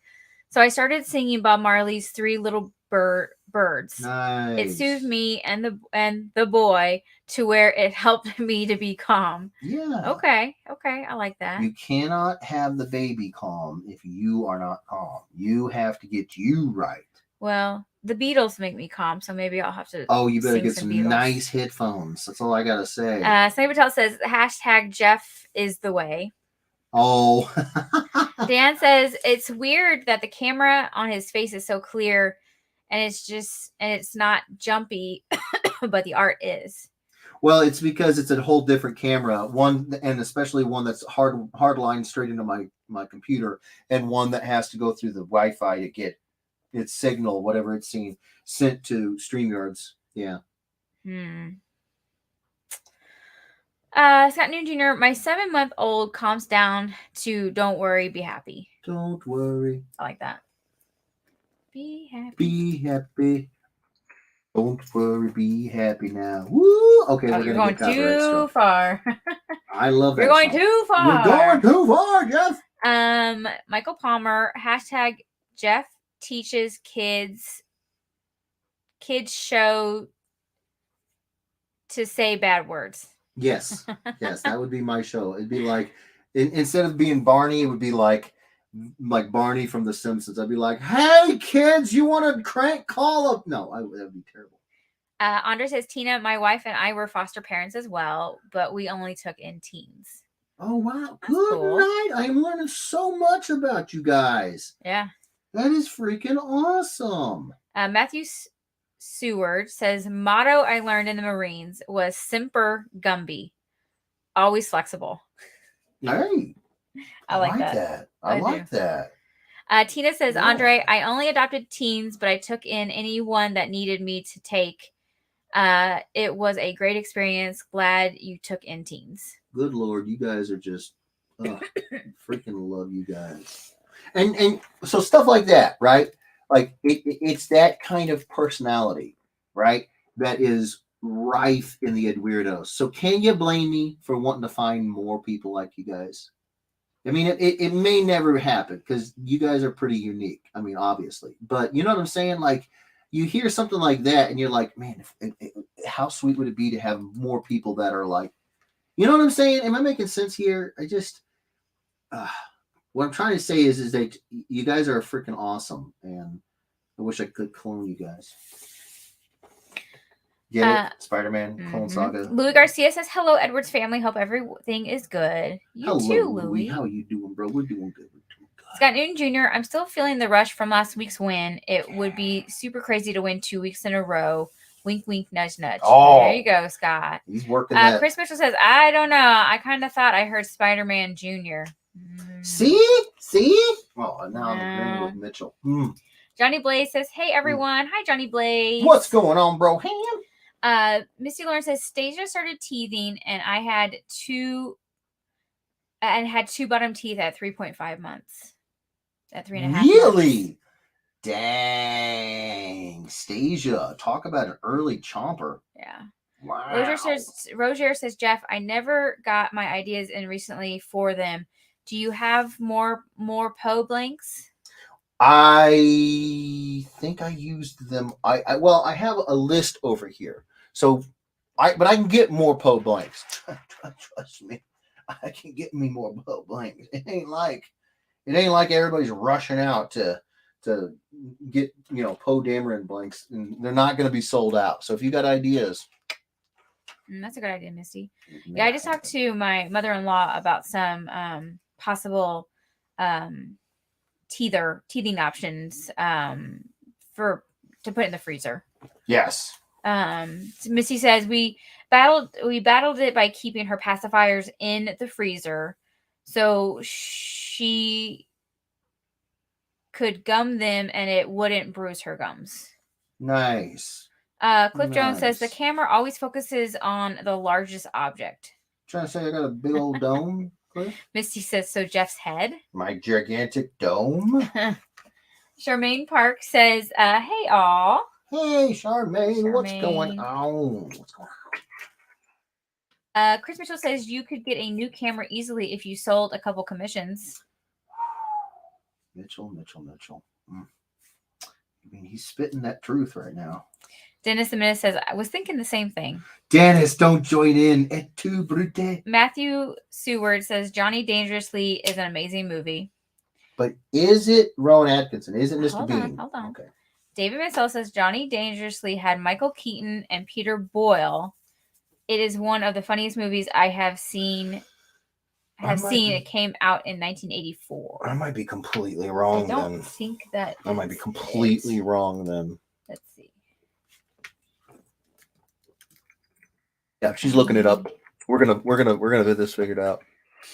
Oh no, it's not Mr. Bean. It is Michael Keaton. I've seen the image before. Oh, okay. I know what you're talking about. Then what was I thinking of? What was I thinking of? Mr. Well, I don't think he was playing Mr. Bean. I think Rowan Atkinson was playing Johnny something. I don't know. What is it? Rowan? Rowan, Rowan Oh, there it Atkinson, is. right there. We're really doing this, y'all. We're really doing this. We're gonna get this. We're gonna get this. We're gonna go to filmology. Wow, he has actually a lot of. Wow, his Wikipedia. He's got a scout. Johnny English. Johnny English. That's what I was thinking of. And he plays a spy in it. Yeah. I'm close. There you go. All right, so he has a rather stout Wikipedia. He's done a lot. Can I get caught up on comments real quick? Gotta hustle. I got stuff I want to tell them Chris about. Mitchell, I definitely can't blame you for wanting to find more me's. More me's. Me's. Oh, my Lord. Tina says, Jeff, we're kind of a weird group. Don't know how many people like us are out there. You know, I get that, but at the same time, I mean, I didn't stumble upon the group we have now until I started looking. You know what I mean? You don't find nothing. You never find what you're looking for if you're never looking for it. You know what I'm saying? James Dunn. Scissors, may, please. Oh, really? Oh, you guys didn't hear that? No, she thought she could knife me with these. James Dunn says, "Who is this?" Andre the Most says, "H." Chris Mitchell says, "A character you won't win." Ooh. Scott Newton Jr. says, "Those lidocaines are a pretty strange group too." They are. I love the lidocaines. Scott Newton Jr. says, "Spider-Man, Jedi Knight." Missy Lawrence says, "Waiting on Tower of Terror." Oh, nice. My name is going to get called while I'm getting dropped in the elevator. Hurry, Jeff. I tried to time it to the wait time. Aw. Andre Lemo says, "My dad hit me once. Will Schilling says, "Good evening." Hi, Will. Hello, Will. The Hef says, "I think Johnny English is the Rowan Atkinson movie." Yeah, we got it. Yeah. You nailed Michael Palmer says, "I get it now." Roger says, "Just curious. I wanted to submit mashup ideas of Poe Dameron and Star-Lord with X-Winged Milano." Oh, wow. Andre Lemo says, "Joe Pesci made Johnny dangerous." Or Piscopo. Joe Piscopo. Chris Mitchell says, "That's pretty cool, but a Poe Dameron Moon Knight mashup would be cooler." The whole movie was great. Doug Charles. It gives you a drum roll, bongo drums, and regular drums. Nice. Are you ready for the... Hold on. Before we do, I want to talk to you guys real quick about something. But Missy is in line for the Tower of Terror, and she's timing. Oh, yeah. Okay, we'll do this, and then I'll tell you guys. Yeah. Okay. All right. Are we ready over there? Oh wait, no. You don't even have the window shared. Give me this. I'm getting it right now. Give me that. You're like, we gotta do this right now. You ain't even prepared. Come on, Kim. Step your game up. All right. Is that a dog farting? It is. Like a dog blowing out air. It does. It does look like the old dog fart. All right. Shafula. I need a crisp. You're welcome, Missy. I need a crisp drum roll, please. You said you were trying to time it. Okay, they're Andre Lemo. Right there. Boom. Thank you, Andre. Dun, dun, dun, dun, dun. Very action kind of music. Very pirates. That's true, too. Andy says, "Looking good, Jeff." Thank you so much, brother. Oh, Cliff Jones. All right, Cliff. All right, Misty, Stacia, go ride your ride. Go ride your ride, you guys. You have 2 minutes. Cliff, if you don't get in here and say hello. Oh, Andre says Kim always blaming the farts on the dogs. Right? Well, around this house, you have a pretty good chance of being correct. It's true. It is true. Our older dog has. There's Cliff Jones. Some pungent. Boom. All right, Cliff. I hate to say it, but I do need a quick DM. You don't. It's not 2 minutes, folks. We need this information, bro.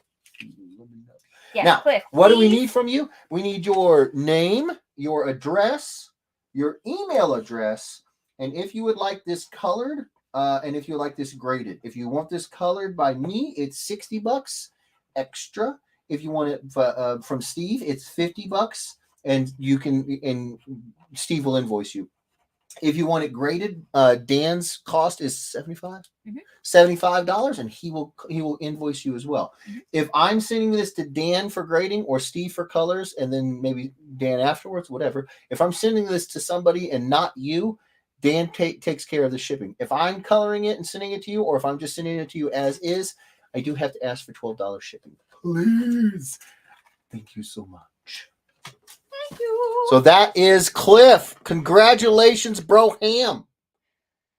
Jedi Knight Spider-Man. And if you're wondering if I'm thinking of like that, I think it's the Imperial Guards, the red guards that always guarded like Kylo Ren and Palpatine. You know, I'm talking about that really shiny blood red armor. That's kind of what I'm thinking here. Just if you were wondering. Okay, real quick, Cliff. I see your DM you're saying you want it colored graded. Just send a DM. Let me know if you want Jeff to color it or Steve to color it. Yes. And then that will let us know what we're doing with it. Yeah. If I'm keeping it. Oh, thank you. I'm gonna slide to your DM now. Thank you. Noise. Cliff. You're always welcome. Okay, ladies and gentlemen. Now for a big question. I know you guys are wondering, what's in the box? What's in the box? Can you see? Can you see what that says in there? Let me tell you guys a little something. Really. Let me tell you guys a little something. I got inspired about a week and a half ago. So a while ago, longer than a week and a half ago, Dan had this great idea. Despite the chicanery that happens in these streams, Dan knows I'm a big fan of Ahsoka, and he knows that at the time that it would be tough to get Ashley Eckstein's signature. So Dan asked me if I would do 2 Ahsoka Tano illustrations on Star Wars blanks, and he would get them signed by, or had gotten them signed by Ashley before I got a hold of them. So I was like, yeah, I think I could handle doing that. And then it took some time at CGC. I'm not blaming CGC. They're busy. But when we got him back and we saw that his was graded 9.8 and mine was graded 9.6, I said to myself, you know what? I would like to do more of these. As much as I love Dan being able to help me out and go get stuff signed, I want to go meet her. I've never met her. I would love to go meet her. So if I'm already going to go meet her, I want to get some 9.8s of my own. I said to myself, why don't I just go ahead and start getting some Star Wars blanks that are kind of close to Ahsoka Tano? And I know that Dan goes through Midtown to get his blanks. So Dan and I were actually talking, and on the phone, Dan was like, yeah, you can't find any Star Wars blanks. And it was so funny because I was on Midtown at the time. I was on the site looking at my order.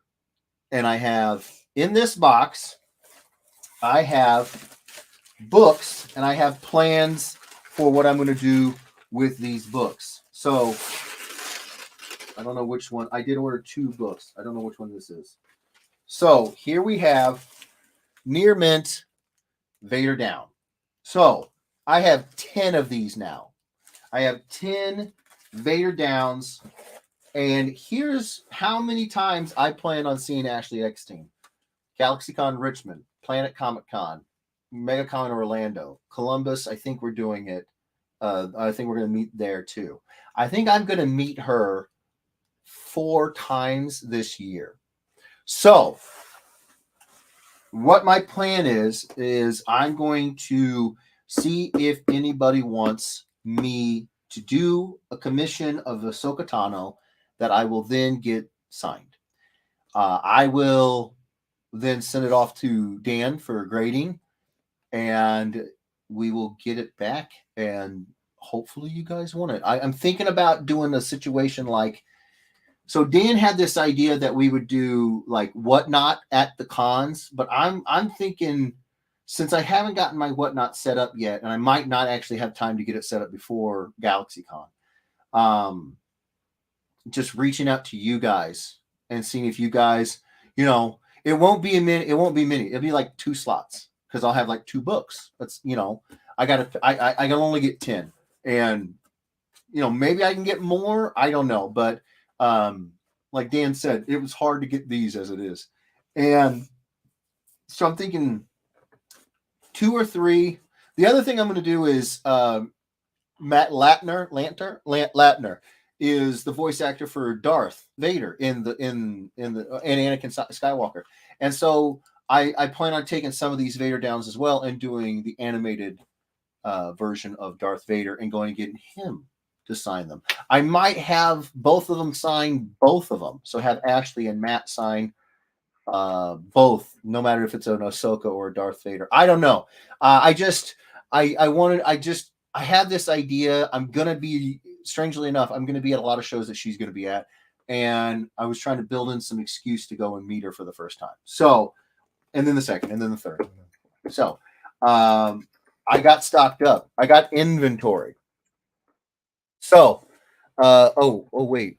I got several comments. Do you want me to read a couple? Yes. Sorry, I just went to my back. You all right? No, it really hurts. Oh. Congrats, Cliffy J, says Andy Poole. Hey, there you go. Imperial Guard. Thank you so much, Mitchell. Name, address, email, color, graded, height, weight, eye color. Social. Yeah. Hat size, mother's maiden name. Mitchell knows. I got a box from Midtown the other day too. Nice. Michael Palmer, it better be a shirt or oh no. Cliff Jones, I just yelled when I won and my daughter yelled back. Oh, thanks, Jeff. No. Under says, is that what you wanted to talk to us about, or is it your ad kicking in? This is what I want to talk about. Yes. Dan Fortune says, ADD is what he means. Oh, do you even Ahsoka? Really, Daniel? Really, Daniel? Dismiss says she will be at Richmond with you. Yes. Sunny Patel says, claim Ashley sketch. LOL. Nice. Michael Palmer, he's trying to redeem himself. I'm just looking for an excuse to meet her as many times as I can. Says claim. Nice. Andre says, wait, did Jeff just use the C word? Yes, Commission? Jeff did. There will be 2 styles. There will be a waist and up, and then I'm thinking about doing a full figure. We'll see. It depends on if anybody even wants Dennis these. The Menace says, sketch it, and I will have her sign it for you. LOL. Oh, no, that's the thing. I'm going to have all of these signed. That's the plan. Since I'm going to be at these shows, I just want an excuse to go and see her. Yeah. So I'm going to do 2 pieces, and then I'm going to go have her sign them both. So what, like that's my idea. It's like, okay, let's say here's like a mock run. I have put aside 2 Vader downs for Ahsoka's and 1 for Darth Vader. Okay. I go to the show, and while at the show, I have it hopefully done ahead of time, the art part. I have it done ahead of time, and then I will show you guys what the art looks like, and then I will say, okay, I'm going to go get it signed by Ashley and Matt. I go get it signed by Ashley and Matt, but only after you guys are like, claim, I want it. Here's my PayPal. Boom. Like that's my game plan, because I'm thinking of it like Whatnot. Like it would just be done. Like I'd have to have it done ahead of time. I'd pop it on Whatnot, and you guys would be like, bam, I want it. Bam, done. Right. And then I would just take it over to Dan and be like, all right, I'll pay for, we'll get it going on the CGC, that sort of thing. So I'm thinking about it. I don't know yet. I might have to get it done early enough, then I can do an auction of it. I really don't know though. I don't know. Dan says, keep in mind, both charge $100 each, and that doesn't include facilitation fees or grading. So it's not cheap. How much is the facilitation grading cost, Dan? I really don't know. I've never done this before, you guys. Todd Irwin says, Jeff, did you know Ashley's husband was the 2006 World Series MVP when he was with the Cardinals? No. I wouldn't be surprised, though. I mean, a lot of people in Hollywood are big into the athletes. Dan says, and Jeff has to pre-draw them, as Ashley will not sign a blank. Oh. Okay, well, that makes more sense now. I'll have to get them done ahead of time. See, I don't know how this stuff works. I'm thinking about it like Whatnot, and I don't even know how Whatnot works. Oh, there you go. Johnny Blaze says claim. Oh, thank you so much, brother. Scott New Jr. says, would she sign a Mel blank? Nice. Todd Irwin says, Dan Partouche, but is that on a blank? Because I saw people saying they paid an extra fee for blanks because they considered those premium items like posters, seven action figures. Gotcha. Sam Hefner says legs. I might do legs. Obviously, it'll cost more. Johnny Bliss says claim one of each, FYI. Oh, thank you so much. Dan says she is 80. I'm having trouble hearing you. Siri, stop listening to me. She is $80 for a photo, I believe, and then $100 for non-photos. At least that is what she was last time I saw her at the show. GalaxyCon has her listed as $100 per signature with no stipulation. Okay, so that's actually really good information. So obviously, if I were to do this, it would be the cost of it would also be, would also cover the cost for the signature. So Dan says $100 grading. Okay. That's $75 for grading plus $25 for facilitation. Gotcha. If it's 2 signatures, then it's $25 per signature facilitation. So if it's Matt and Ashley, then it's $25 per signature facilitation. So it'd be $125. Right. Gotcha. Right. Andy Poole. Plus $100 for each signature. Oh, that's true. Okay. Yeah. Like I said, I got to figure this stuff out, you guys. I with whatnot, with this, with the auctions we're getting, trying to get started back up again. I'm trying to find stuff that I know you guys want, but I could sit here and I could draw Ahsoka on a blank, and that's fine. But this is an excuse to go meet her. So. Yeah. Andy says he's off to bed. Jeff, you'll see this after I'm done. You've been good company while I worked. You guys take it easy, and thanks to Mom for reading out the other messages. Much love, folks. Andy, thank you so much for being here, brother. And we do this every Saturday. So if you want to come in every Saturday, you are absolutely welcome. And we do another stream on Wednesdays at 8:30 Central, where we just play games and have fun. You're more than welcome to come in here then as well. We would love to have you. Miss working with you, brother. I'm so glad that the family's doing good. I'm glad that we could be here while you work. I can't wait to see what you're working on, by the way. Now you got me teased. Hard tease, Andy. Get some rest, brother. Love your face. So Dan says 125 plus 200 equals 325 before the commission for double sign sketch. Gotcha. So all of this is good information to have, because this is how much the books will cost. So. And Chris wants to know, can you draw Ahsoka on a blank? I can, and I have, Broham. I can, and I have. So we don't have to do them. If it's too expensive, I totally understand. Everybody, we're hurting. We're all hurting for money. I get it. But I had an idea. And worst case is I just draw Vader and Ahsoka on these for fun. Christmas says, so after Edward's commission fee, it will be $340. Yeah, so you got $340 for Mitchell, and then it's my commission fee on top of that. So for Mitchell, it'll be about $1340 is what. So I'm thinking about stuff, in the future. I'm currently working on 2 covers right now. One of them, I've said on the Wednesday live streams. One of them is with Dan. The other one's is my first time working with this retailer. They're new to me. So once I get those done, I'm on to the shirt, trying to get that done ahead of time. And I've kind of refocused what I'm going to do for the cons. I had this idea of these 4 prints. I genuinely think I'm just going to have enough time to hopefully get the Moon Knight print colored up, and maybe one more, and then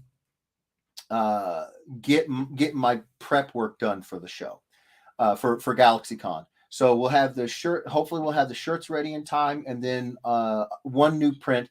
But then I got to thinking, we're going to have like a dozen new covers. So we're going to have a lot of new stuff, and I might do more prints throughout the year. So, but again, it's one of them things, like I'm thinking ahead on so many things. And this is one of them. Another one that I did was, so you'll notice that this box is a whole lot bigger than 10 books. Hold on. Shirt. See, Jeff, you just need to add the art. That's true. That's true. Good call, Michael. Good call. Mitchell comes in and says, Matt B, before you draw on those Star Wars blinks, you should read them. You might learn something about Star Wars. Huh. Yeah, I don't read the blanks. I don't want to schmutz them up. That says near mint, Mitchell. Do you know what that means? That means that if I start reading them, I'm probably going to devalue them at least a little bit. And I don't want to do that. With your books, I'll read them ahead of time. Appreciate you. But I got 10 copies of Vader Down, and I got 10 copies of Crossover. Yeah. I was having a lot of fun with just kind of having a free reign for whatever 2 characters, I could possibly draw. This would have been a perfect example of a cover that I could have used for Jedi Knight Spider-Man, because obviously Poe Dameron is a character that I could use that book for, but I didn't have these. I'd ordered this. Oh, when did I order these? I ordered these. My invoice does not have a date. That is sweet. I don't know. I ordered these 12 days ago. I think it was. So I didn't have the. All I had was Poe for Spider-Man. So now I will have some really nice crossovers. So there we go. I'm thinking ahead as much as I possibly can. I love you guys. I told you guys I'm doing everything I possibly can to make sure that I'm here every week for the streams. And doggone it, and I'm gonna be here, then I'm gonna do some fun kind of kooky stuff. Like, if I went out and got this blank signed by Ashley Eckstein, like I just want an excuse to go and meet her. So yeah, Chris Mitchell plus your firstborn child. Yeah, it couldn't hurt. I mean, it could not hurt.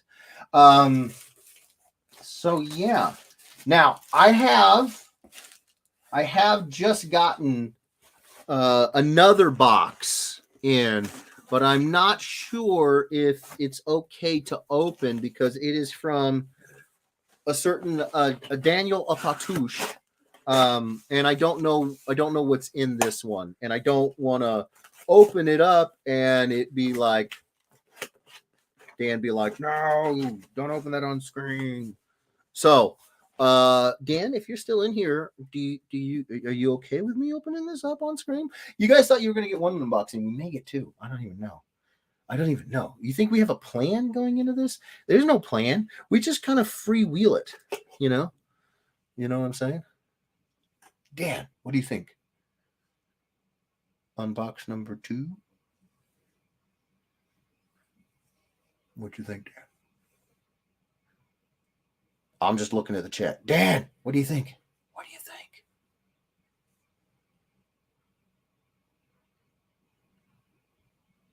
Danielson.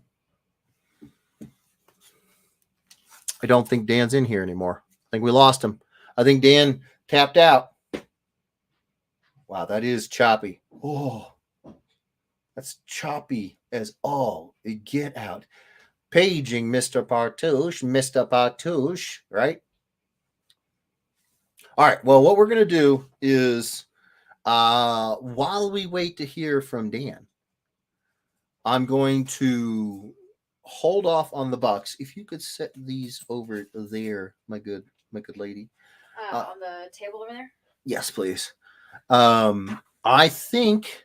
What do you think? We didn't hit 60. Exo Man remark? I'm thinking. Yeah, that's what I was thinking. I do an Exo Man of War remark. Yeah. Because again, I'm thinking ahead. I'm thinking ahead on all the whatnot stuff. Shadow? Is that I don't have. Wait, do I have a Shadow Man blank? Let me think about that. I don't know. blank? Do you have Not a blank. Not a blank. Oh, wait, those are your comp copies. Right? Yeah. Oh, I think Dan right. only sent me my comp copies. That's right. I Never mind. think he's No, I think sending that was me. the issue. Yeah. Because I think the only ones I have that Dan sent me extras with were Exo and Nightwing. I don't know where I got Nightwing from. Ninja. I mean, they're kind of the same. They're both ninjas. Yeah. All mostly black suits, hair flowing, sexy. So Yeah. yeah. Okay, I think that's what we're gonna do. Yeah, I for some reason I think Mr. Partouche just bailed. He's just like, here's the Well, he information. might be and making dinner and peacing or out. getting his kids to bed. For sure. So you guys, you guys like the idea of me doing the XO Man of War? What do you think? What do you think? Wasn't it just over here? Yeah, that's right. Via aha. I see you. XO Man of War.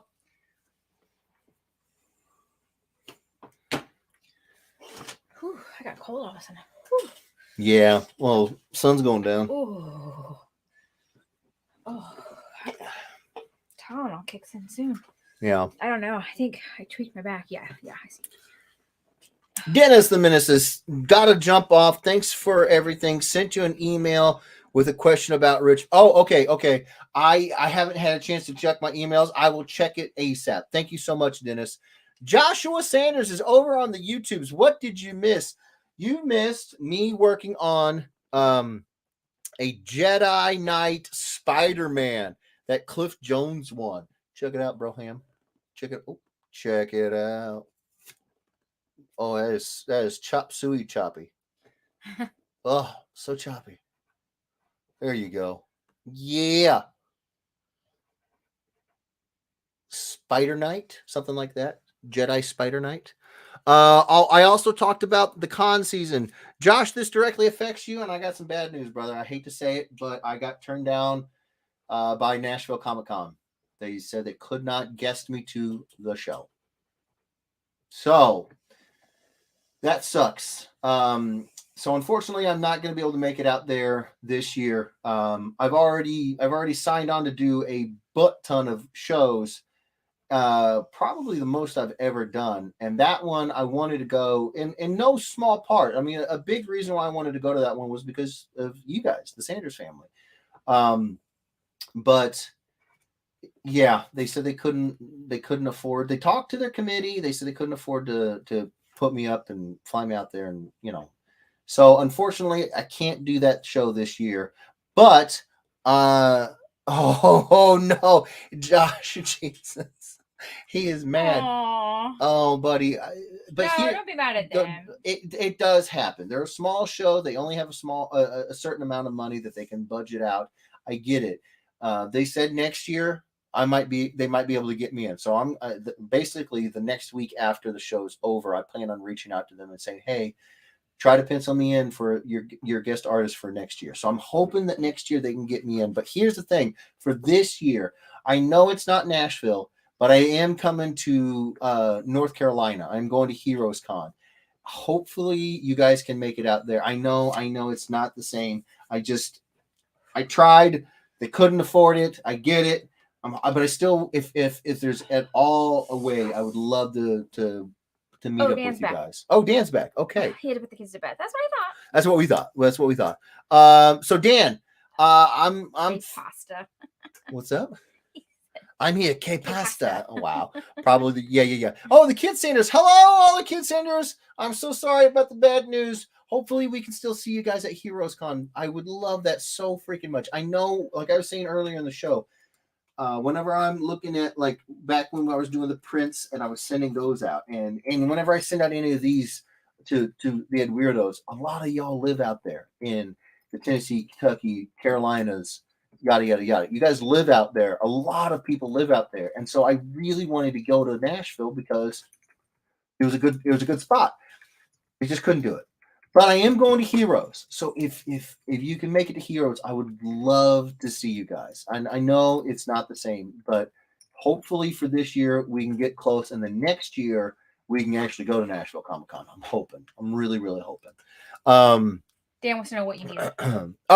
I got a box here. Kimberly brought me a box. We got it like just now. A box that rocks from you. A box that rocks from you, and I don't know if you want me to open it. I'm planning on busting out an XO Man of War remark on here.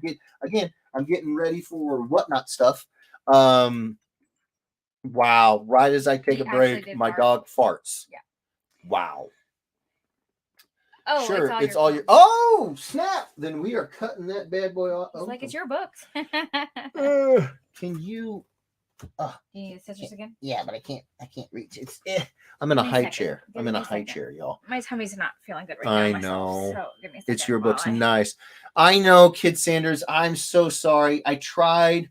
Look, they asked me for the information. They asked me for what I would need, and I told them just basic stuff, just a flight out there and a hotel and the table, and everything else, my food. Like a lot of times when you get guested to shows, they pay for your food too.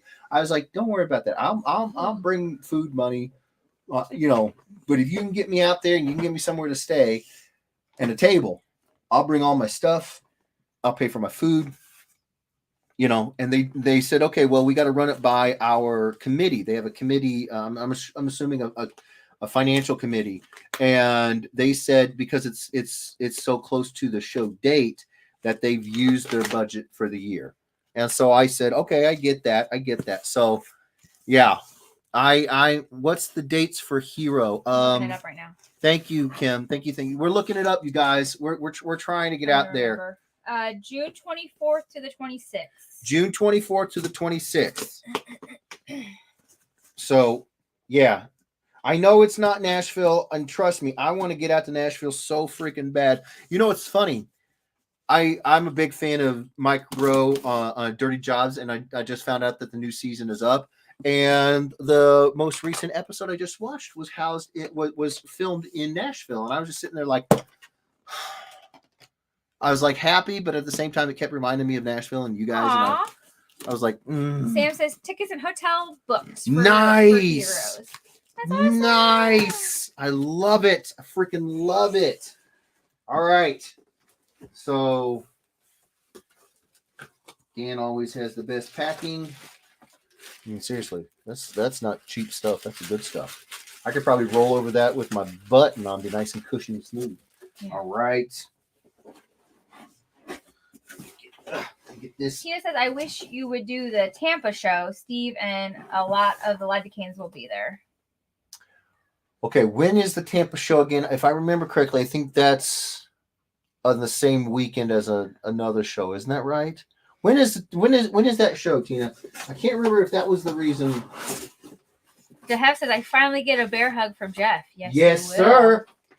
Dan says, Heroes will be awesome. Jeff and Steve and Dan all smashed in a 10x10 booth. Well, we're going to be like sitting on top of one another, and I'm there for it. I'm all over it. Kid Sanders says, Jamal? Question mark.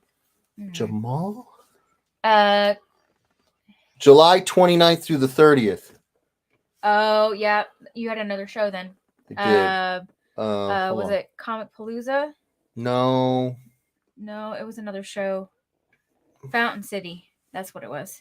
Yeah, that is why I couldn't make it. So with Tampa Bay, it's the same weekend as Fountain City. I had been guested to Fountain City. Those guys have had me on their ticket for over a year secretly. We didn't announce it until like 4 months ago. But I met them last year at their last one-day con. This is their first 2-day con, so it's been a full year, and that's why I'm doing the thing with Nashville. I'm trying to get ahead a year ahead, get on their books, because that's Fountain City's a small con too. So that usually is how they like to do it. They like to know as soon as possible. And if you need them to pay for a table, to pay for your table, to pay for your hotel, to pay for your flight, they need to know as early as possible as well. So Fountain City, I've been scheduled to go to that for over a year now. So, but I know it's not the same, but I am coming to Orlando. So hopefully I really do want to come back to Tampa. Good Lord. Sorry, hold on. Scott Newton Jr., he's going to SoCal. He's going to WonderCon. Yeah, bud. I'm going to WonderCon, brother. Yeah, so he can give you a bear hug. I'll bear hug it up.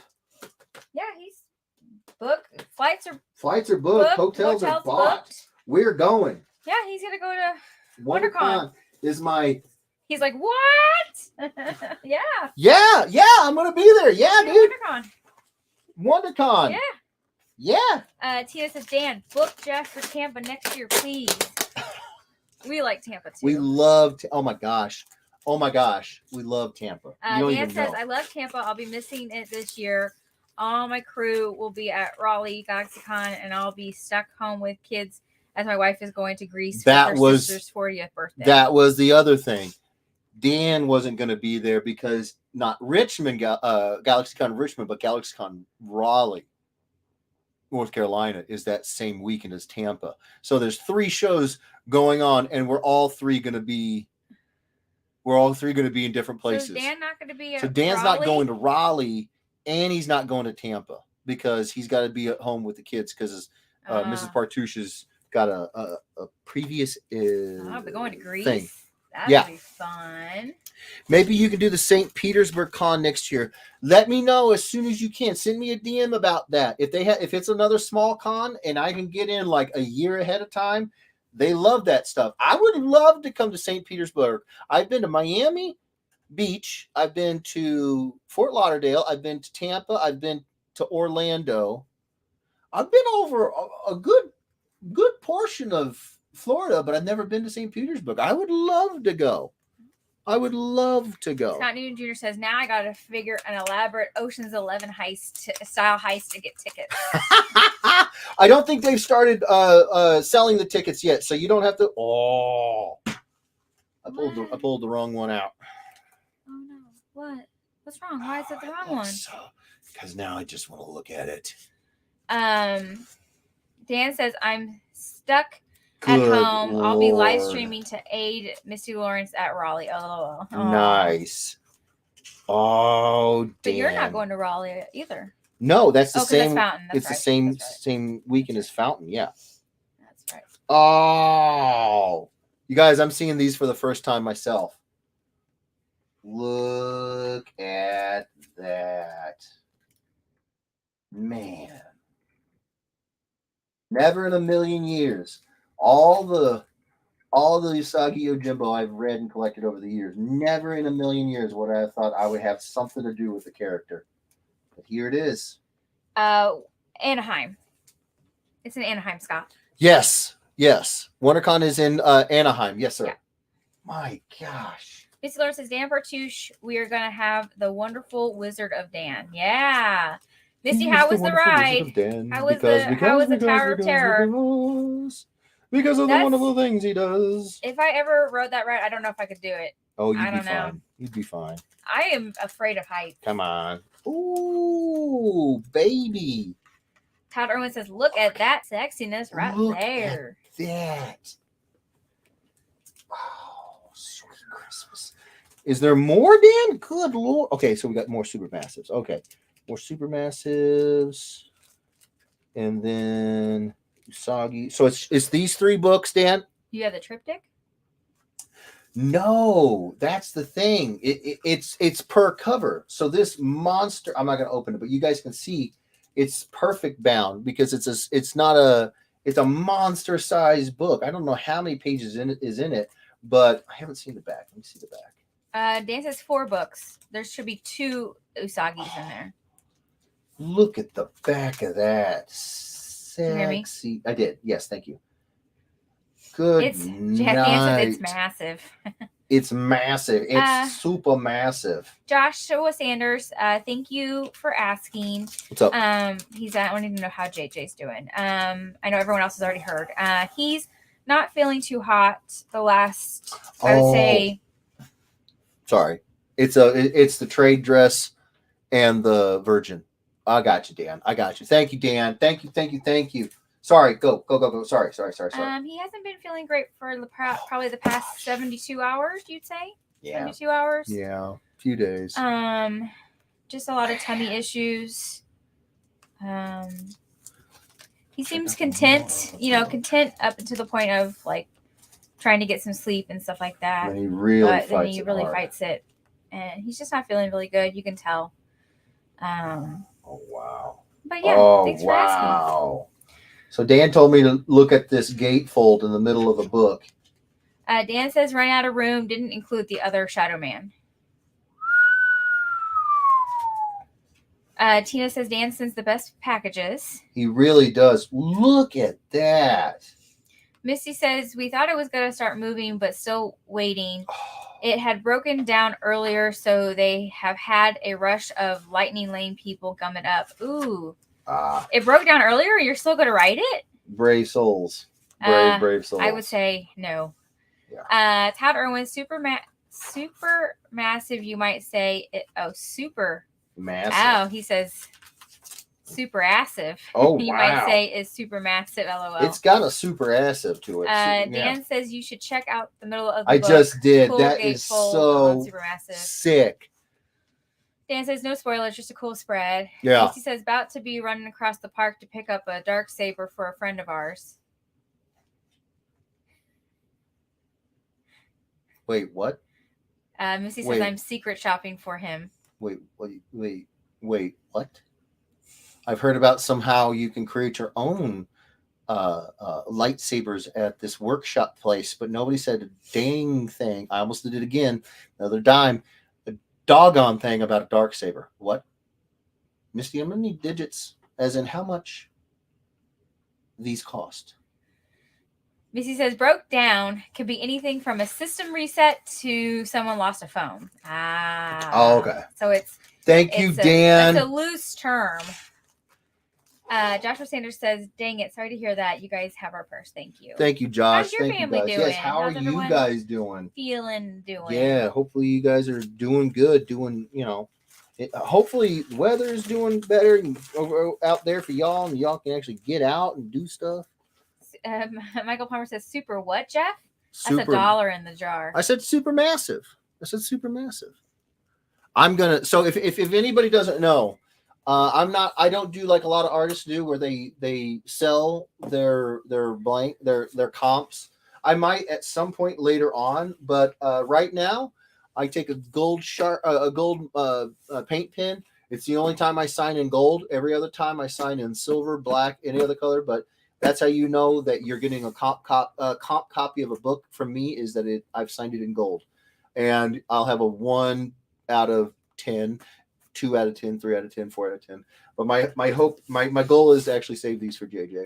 So I might sell some of them later, just depends. But that's the plan for these babies. I'm gonna sign them up in gold and put them away for a day when I can show them to my boy. You guys don't even know how much this means to me. Oh my gosh. Michael Palmer says, or a wheel that's loose, Misty. Darksaber is $210 with tax.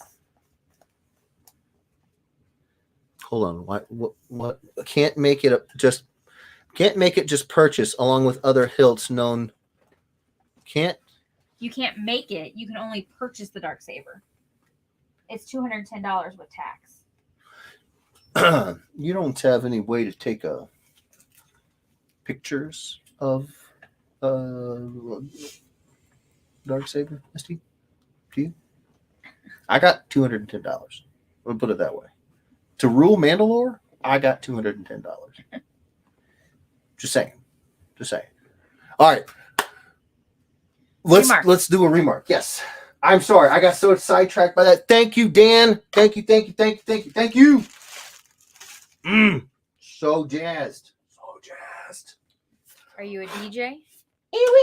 DJ Jazzy Jeff. Don't think I wouldn't bust out some dope beats, Kim. I would. Missy says I will take a pic. When I get over there, I will send it via Kim. Thank you very much. Can you pick it up and take a picture so I can see it next to you? Because sometimes you get these ones that they're like, here's my lightsaber. Oh, Sam says you have to earn it in combat, Jeff. I will destroy anyone who doesn't want me to have one. Let's be clear. I got 4 lightsabers right around on the other side of this. My display case here. I am ready to rock. Chris Mitchell says you can't buy the Darksaber. It must be won in combat. Listen, okay, Misty, buy the Darksaber. I will win it. I'll WWE style win it from you. You can pretend. Dehef says, Misty, can I be this friend you mentioned? Seriously, you are the kind of friend that I wish I could have had my whole life. What are you doing? I'm just shopping for a Darksaber for my friends. Mind blown. Scott Newton Jr. says, but you've already taken off your Chiefs hat, so you're no longer a true Mandalorian. Wait, what? Did anybody not understand what happened here? It's a changeover from football season to baseball, America's pastime, To a baseball. ball. And let's be clear, I basically grew up in Royal Stadium before it was Kaufman Stadium. So, yeah, I'm a root for my boys in blue. When in time, and of course they had to delay the start of the Major League Baseball season on me. So Dan says Yay. Jeff is not the true ruler of Mandalore. not yet. And by the way, Ahsoka is not a Mandalorian. Who said she was? Wait, what happened here? Where did I feel like conversation train just derailed. What's happening here? What's going on? Missy says, Hef, I can pick one up for you, but it's actually for someone who reached out to me last month. What? Dan says, we all understand Jeff equals a fair weather fan. Oh my God. Christmas says the Chiefs failed, so Jeff has moved on. Oh my God. The Hef says, I got ya, Chica. I might get you to hook me up next time then. Oh, I'm sure Misty will be going again. I might have her buy me one now. If she would be so kind. Scott Newton Jr. Yeah, Jeff. Do you even sports, bro? Oh, sweet Christmas. I swear to God in heaven, you have got to be kidding me. It's fine. Misty says, I'm coming back in April to have for my 10-mile charity one. Not one. Nice. One. One is the loneliest number that you'll ever do. Oh, that's his B-Day month. Oh snap, Misty! Now you just signed yourself up. So yeah, I think April has to be the Dark Saber month for The Hef. the The Dark Saver for the Hef. The Hef says, I turned 42 in April. LOL, just saying. Scott Newton Jr., it's easy to root for the winning team. The Royals? Have you been keeping up with the Royals, buddy? Dan says, Jeff, it's Chiefs, not chefs. Yeah, I know. Thank you. I remember that Snickers commercial. Thanks, bud. Winning team. I have been a fan of the Kansas City Chiefs since I was JJ's age. Just 5 months. When I was his age at 5 months. Oh God. Now you guys are. Oh my Lord! I'm getting fired up over here. I just moved the whole freaking table. Your phone went like. My phone just went like it just rebooted. It just went blah blah blah blah blah. The phone clamped. I'm getting fired up. I'm getting hot. Over here. You guys, you don't even know. I'm getting hot. Oh goodness gracious! Are you all right? I'm getting hot. Johnny Blaze says, same. 42 in April. Oh, look at you two. You guys are your birthday buddies. Twin months. Twinsies. Chris Mitchell says, great googly moogly. That's a good one. Missy Lauren says, I'd be happy to shop for any of my Ed Weirdos pals. Just let me know. I have to plot out because they limit it to 2 per person. So that's 2 for you, 2 for Anastasia. Okay, we got 4 I could get. Okay, perfect. Are they all 210? I mean, just curious. Dan says Jeff has been a Chiefs fan as long as JJ has been alive. So months. Let's go. All right, Dan, go ahead and find the door. Find the door to the Ed Weirdos. Peace out, Dan. Are you kidding me? 5 Lucy months. Lawrence says 2 of the same SKUs per person. SKUs, yeah. So she can't have 2 SKUs per person, or she can only have 2 SKUs per person. It's just 2 of the same SKUs per person. Okay, so that means at most she could get 2 of the same item per person. Yeah. Well, I'm just saying. Joshua Sanders says Hulk mode engaged. LOL. Yeah. Question me about my freaking fandom of the Chiefs. Scott Newton Jr. says, someone tell Jeff about Dark Claw. Let's push him over the edge. Really? Really? You guys want me to rage? Why? Why do you want me to rage? Why? Why? Kimberly's like, yeah, Jeff doesn't get upset about very much. What about now? You don't get stressed. Stressed? No, I'm kidding. I'm not upset at all. I will break you. I must break you. Hey, we're caught up on comments. Oh, nice. Okay. Why is that stuck in my head? I can't sing that. Stop So updates. Jeff finished. Wait, what did we say? What kind of updates? So updates. I have sent off the I guess final version of the movie poster, but I have not heard back from the director on any revisions. I think there might be some revisions, but I just haven't heard any. They're currently working on the final mix and colors, color corrections on the film, and getting ready for some kind of film festival, something like that. So they're super swamped right now. So I'm like, okay, I am too. Miss Helen wants to know, when do we get to see the movie poster? So I'm gonna say, since they're getting ready to go to this festival, it's probably going to be sooner than later, because a lot of times that's the kind of stuff that you give to the people who come to your festival, is stuff just like this. So I'm gonna guess that it's gonna have to get pretty close to being ready to go. And if it's ready to go, then that means that the director will release the image, when they're ready to go. So that's why I don't have a definite yet, just because they're still just, how do I put this? A movie is like this ramp up to a car crash. Like, everything happens faster and faster and faster and faster and faster. And you've got to basically just try to stay ahead of the loss of traction, and all the while you're doing, like I said, you're doing edits, you're doing color correction, you're promoting, you're doing the promotions for this movie that hasn't even been seen by anybody. So what my point is it's a lot. There's a lot going on right now. So I'm actually kind of keeping a little bit of a distance, just so that I don't get in the way. I know that very soon I'll know something more, because it's a hurry up and wait kind of situation, which is the most fun situation ever. But that's kind of where I'm at, and so that's what I'm doing. I'm just kind of taking a, like, okay, they'll let me know.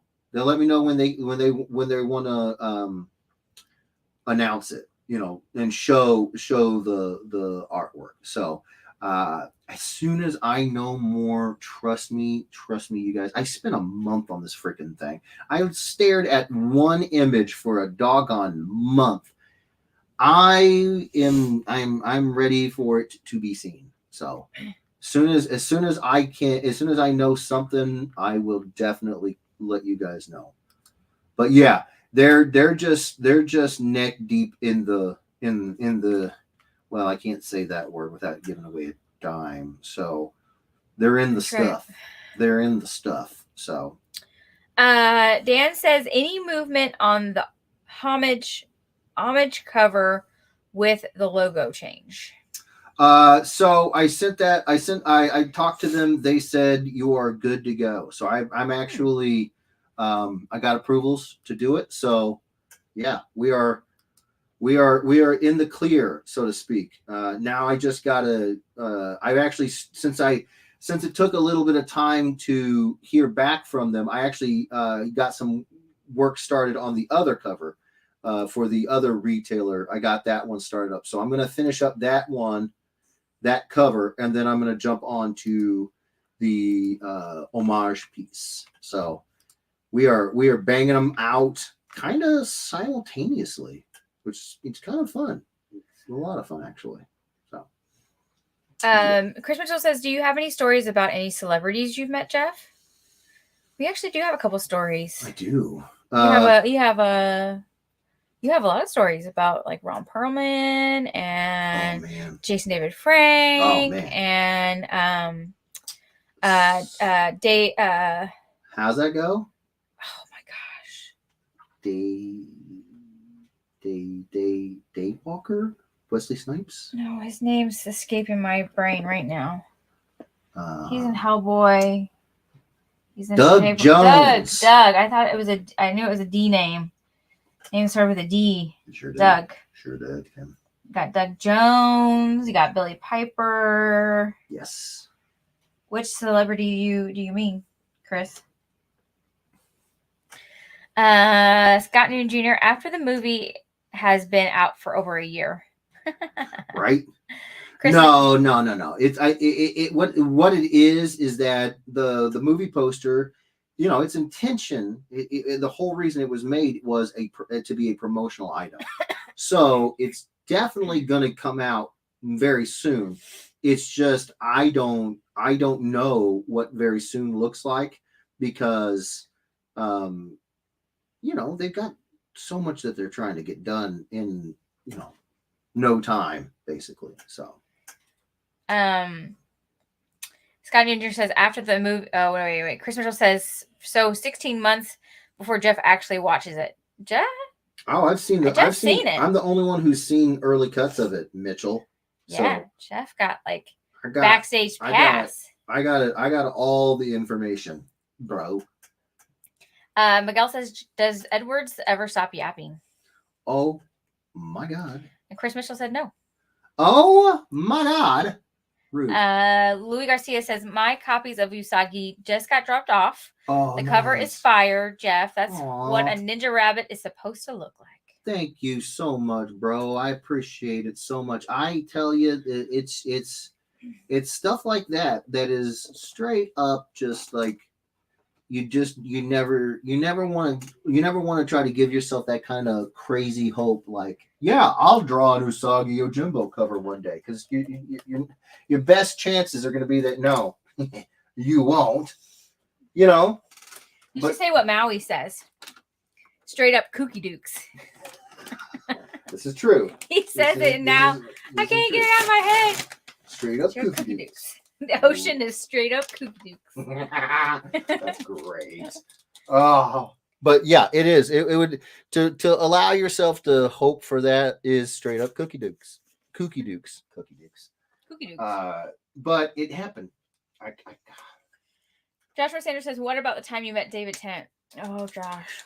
So, Josh, Todd Irwin says, "I met Doug Jones at Crypticon KC, and let me tell you, best Q&A ever. I have a video of it on my YouTube." But did you hug Doug Jones? Did you get a Doug hug?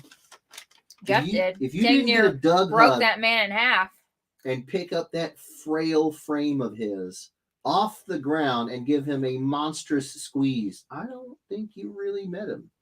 I did. I gave him a monstrous squeeze. And he was a sweet, sweet man. Yes, he was. Very, very kind. Yes, he was. Kooky Dukes. I like that a lot. I love it. I think of it now and I just want to use it. Straight up Kooky Dukes. Straight up Kooky Dukes.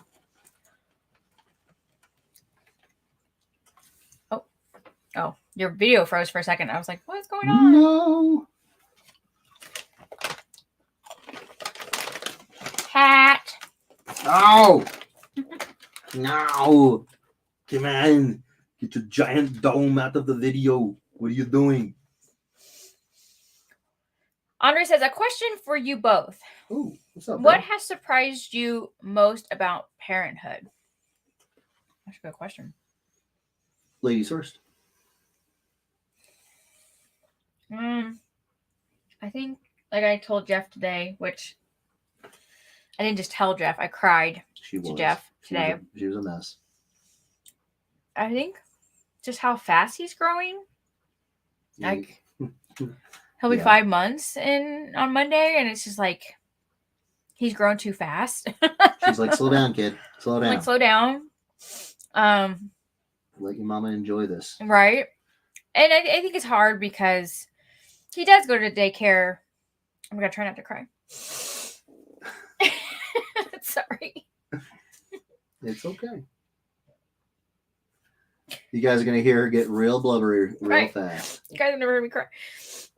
He does go to daycare 5 days a week. And so I told Jeff, I feel like I'm missing out. Yeah. Even though she's not. On him. Even though she's not. It's hard not to feel that way. I get it. So, yeah. Just him growing up. And I'm already imagining him like in his teens. And, and I told him, now I know why everyone wants, baby after baby. Because this is like the really, really... This is the stuff that I told her this is the part where so much of the hard is starting to mellow because sleeping is happening and smiles are happening and all those things are happening. And it's great. Not that the rest of it wasn't great, but it was, when you're tired, you're tired. And when it's taxing, it's taxing. Now you're kind of getting into that kind of, all right, we're all kind of getting situated phase. Yeah, and he's sleeping. In the night he's sleeping. He fights naps, but he does not fight at night anymore. He sleeps really good. He's like his old man. I've slept through earthquakes, literally, when we lived out in San Francisco. And he is just like that now. When we get him from daycare, typically for the most part, he's happy, but he's also really tired. And so I feel like we just don't spend, a lot of the time we spend with him lately, it's just he's sleeping. We feed him and he sleeps, and that's about it. Which is part of the reason why we were talking about earlier. Like when we get done with here, we want to just go upstairs and be with him. Especially before he goes to bed. Before he goes to bed, because it's the few minutes that we have where he's still awake. And, our goal is to get him to sleep. But you guys know what we're saying. Yeah. Yeah. So what surprised you the most? Well, I'm not going to cry. But what has surprised me most was how much I like being a dad. Kimberly will tell you that for a very long time, I didn't want kids. I did not want to have kids. And, Yes, I had to talk him into that one. She had to talk me into a lot for a good... How long have we known each other now? We've known each other 15 years, and all the way up until... We've only been married for, 7 of them? 7, yeah. It'll be 7 this year. Yeah. And even then, it wasn't like we did like a lot of folks where they get married and boom, we go right into making a family. No. We didn't. I didn't want kids. And, And when he did, we had we had certain things that we wanted in place. We wanted a house. We wanted a home. We wanted to, have a car. We wanted to be more, financially stable. So and everybody says that, but what we meant by that was just more than we were at the time, because we were kind of struggling. Yeah. You just come out of college, you're not gonna have a job that you've been in for a while and been getting promotions and but that'll happen. It just takes time, so you have to be patient. And I was like, I don't have to be patient. I don't want kids. And it's at a place now where I almost kicked myself because I almost wish I'd started earlier. Yeah.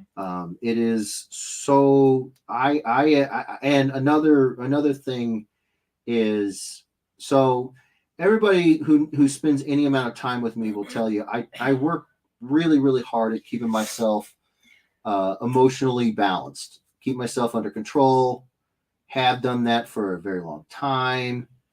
I had no idea just how I don't know the right way of putting it, how deep and primal some of the things I started feeling was like little stuff. Like while we're at the NICU, I'm watching people as they're looking at me and Kim, and I'm just ready to fight. I'm like, don't even, like I didn't expect to get that protective that fast. I didn't expect all of these things to happen. I think the saying is you don't expect that you're gonna love something that fast, that quick, that. But love is one thing. Yes, I agree. But I've never walked around just like that, ready to pop off. Yeah. Like, yeah. I wasn't expecting that to happen, and it did, and still does. And it's a strange. I don't even think I'm explaining it very well, but it's a strange feeling when somebody works really, really hard, and I have, since I was 7. I was a very angry kid. I needed some help getting my together, and I did, and I got it together. But it's tough. It's tough when you're trying to be like, when you're trying to stay calm, cool, and collected all the time, and you can't control it. I don't know a better way to put it than that.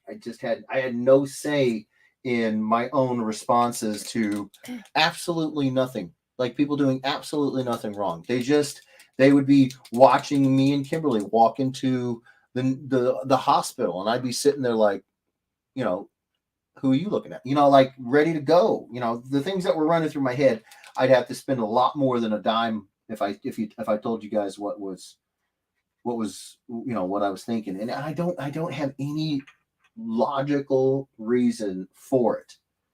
But once he came, it was like, don't even look at him, don't even look at her, don't even look at me. We're going, and I think a lot of that had to do with the fact that he was so sick, and it was such a hard entrance into life for him, and that Kimberly had gone through all that she had gone to and continues to go through. I was like, protective is the only way I can the word that I can come up with. And I just, like, I knew I would be protective, but I didn't know I would be just so ready to go. Yeah. So fast with nobody doing anything wrong. And I'm just like, yeah. Yeah, absolutely. And I think I was surprised also that, like, I always told myself I only want one child. And I'm surprised at how quickly I'm just like, I love being a mom and I want to be a mom more, but I was not surprised at that. He wasn't. I was not like, surprised. You're From day one, I've been telling her, you aren't fooling me. Yeah. You ain't fooling nobody. I know you're going to want another one. Yeah. I know. So the problem is we just don't know if I can carry another one, because this last one really tore up my body. This is an extremely dangerous thing. And I'm still not 100% healed. Yeah. 5 months later. So 5 months later, and I don't know if I can. I mean, I probably could carry, but I don't know if it probably might be dangerous. I don't know. Yeah. Let's see. Well, thanks for asking. That was a great question, Andre. Thank you. Kimberly's over balling. Thanks, Andre. No, I'm kidding. It was a good question. Oh my gosh, it really doesn't take her anything. It doesn't. It doesn't. And I'm not making fun. I totally understand. I'm not making fun. There's a Disney movie the other day on that I was just all bawling. Of the Disney movies. She's I don't remember what it was. A wreck. I was crying. Yeah. Chris Mitchell, was he sweet or just terrified? Oh, Doug Jones was super sweet. Oh my gosh. He wasn't terrified at all. He instigated the hug. And I was not going to be like, oh, no, you're just, no. I'm like, get in here. And then I literally wrapped my hands around him, and I thought he was this big. He was so thin. But that's how he does his job, is he stays unbelievably thin. So He he can have all these prosthetics and stuff put on him, and they don't look unrealistically bulky and large. So Here we go. Well, this is not the one you. Oh my God, your beard is just crazy. oh man, oh you got it. Oh man, Yeah, come here. you're not hugging him, but I'm not hugging him yet. Oh, is there any? You have your stuff so dark on here. Let me. oh, I do have the screen You have dark. the screen dark. Come on, you guys. There we go. Oh. Totterman says, Jeff, I do indeed have multiple photos of Doug Jones giving me a hug. It's no George Perez hug, but Full bushy beard. Here. Let me help you guys out here. Full on Grizzly Adams beard. yes, I am in a Mario outfit. She's a Mario. Look yes, at how tiny his legs are. I am short. Yes, that is how short Kimberly is. And she is 5 foot tall. I carried Jeff's child. And she carried this ogre's child. That's why You guys are like, Jeff looks like he's 2 feet taller than Kim. I am. I'm a lot of humanity. Doug Jones is known for being insanely tall and insanely skinny, and I'm taller than he is. Yeah. I'm like hunkered over grabbing him.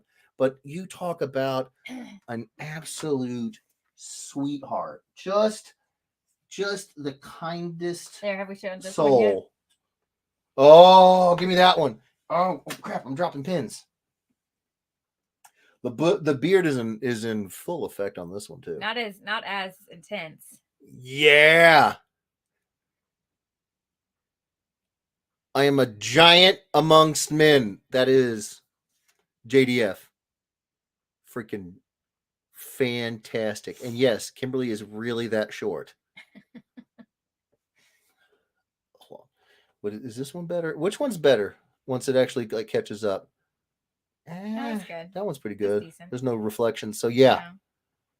That's Kim. That's me. That's Jason David Frank. Bam. So much fun. So yeah.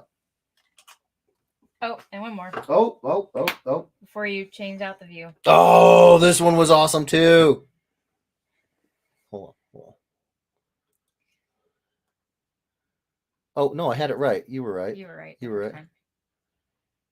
Yeah. It's Hellboy himself. Oh, that's a little choppy. Come on, catch up now. I think it may be Boom. the pin, Okay, or your I'll do- thumbs or your pin or something. Let me do this one. There we go. There we It's go. decent. They get the gist. You get the gist of what we're talking about. Kimberly is tiny. I'm a huge amount of humanity. But yes, we like to meet the celebrities, and you know. Scott Nugent says, they grow up even if you don't want them to. Yep. Yeah. And that's what I was telling her. I was like, listen, we are blessed that he is growing up because, he as kind of not, we don't want to think about it, but there's always the option that he didn't. Yeah. And so I'd rather easily could have been that. Yeah. I'd rather him be here growing up and us have these kind of like, I wish we could spend more time with him feelings than the other option. Yeah. Dan says, preach. They grow so freaking fast. Abby is and wants to wear makeup. Daycare is super important to socializing of them. Yes. He loves his daycare. He's got I finally got to meet Eleanor and Finn. Lila.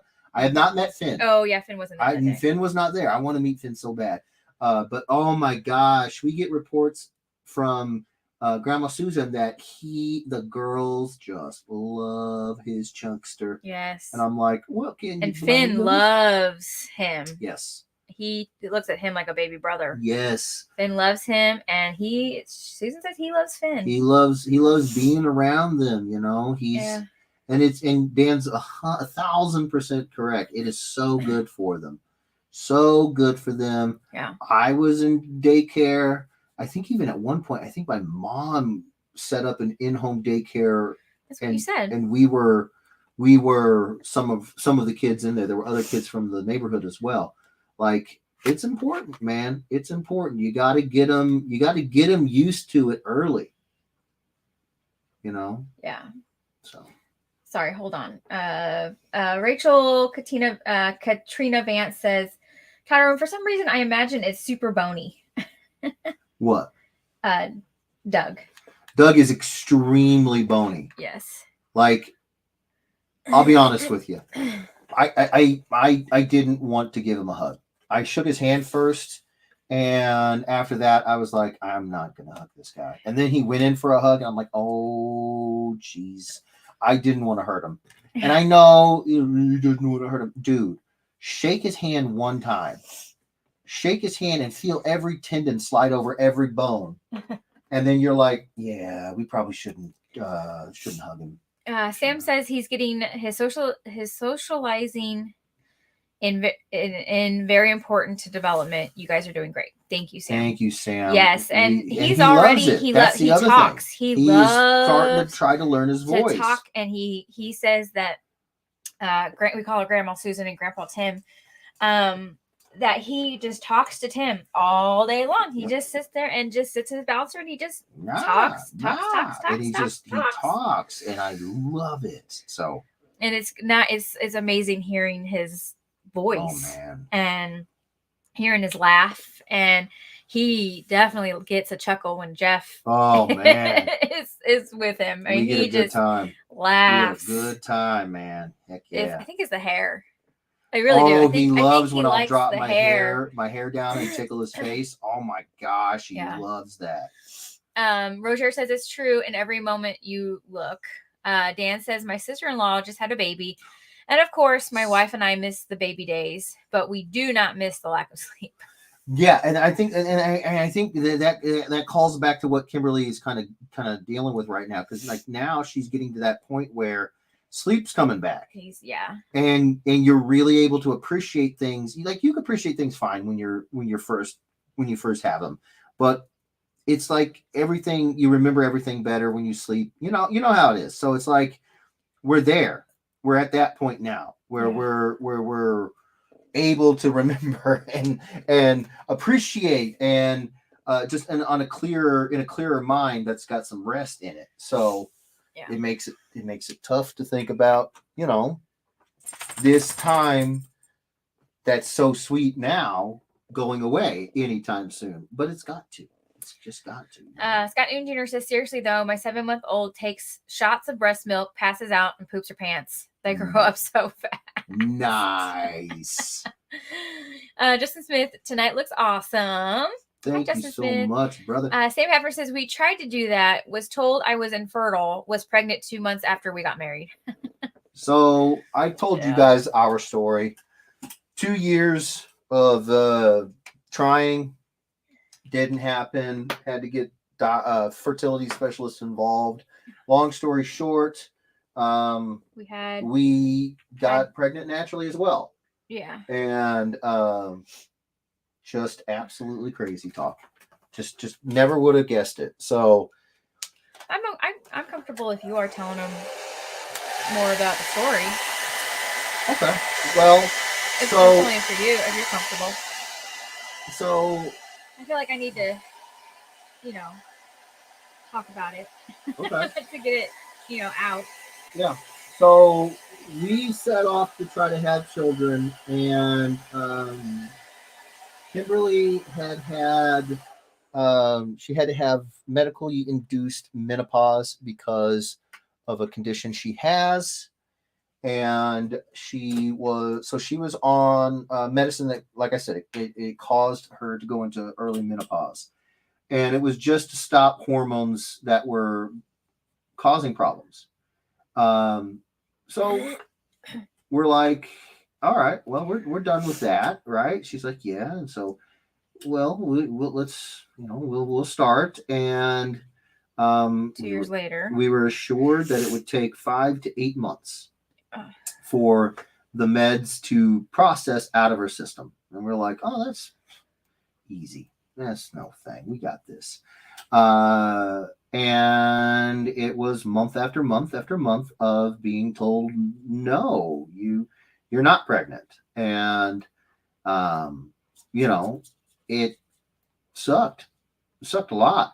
Sucked and after a while, it after a got while, really you're just like, oh my God. defeated. Yeah. Feeling.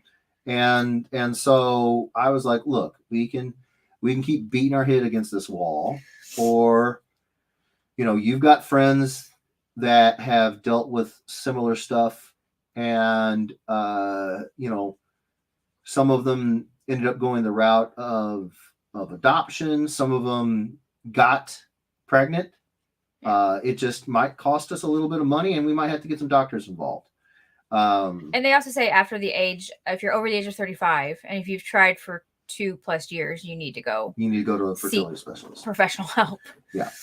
And so we did. We went to all the way up into St. Louis to a world-renowned fertility specialist.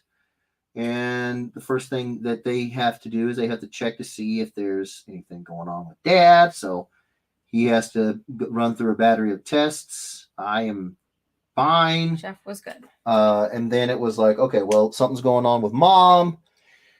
And they wanted to try to figure out what was going on with Mom. I just hit the camera. I apologize. And to this day, we still don't have a definitive this or that, but we have some likely culprits.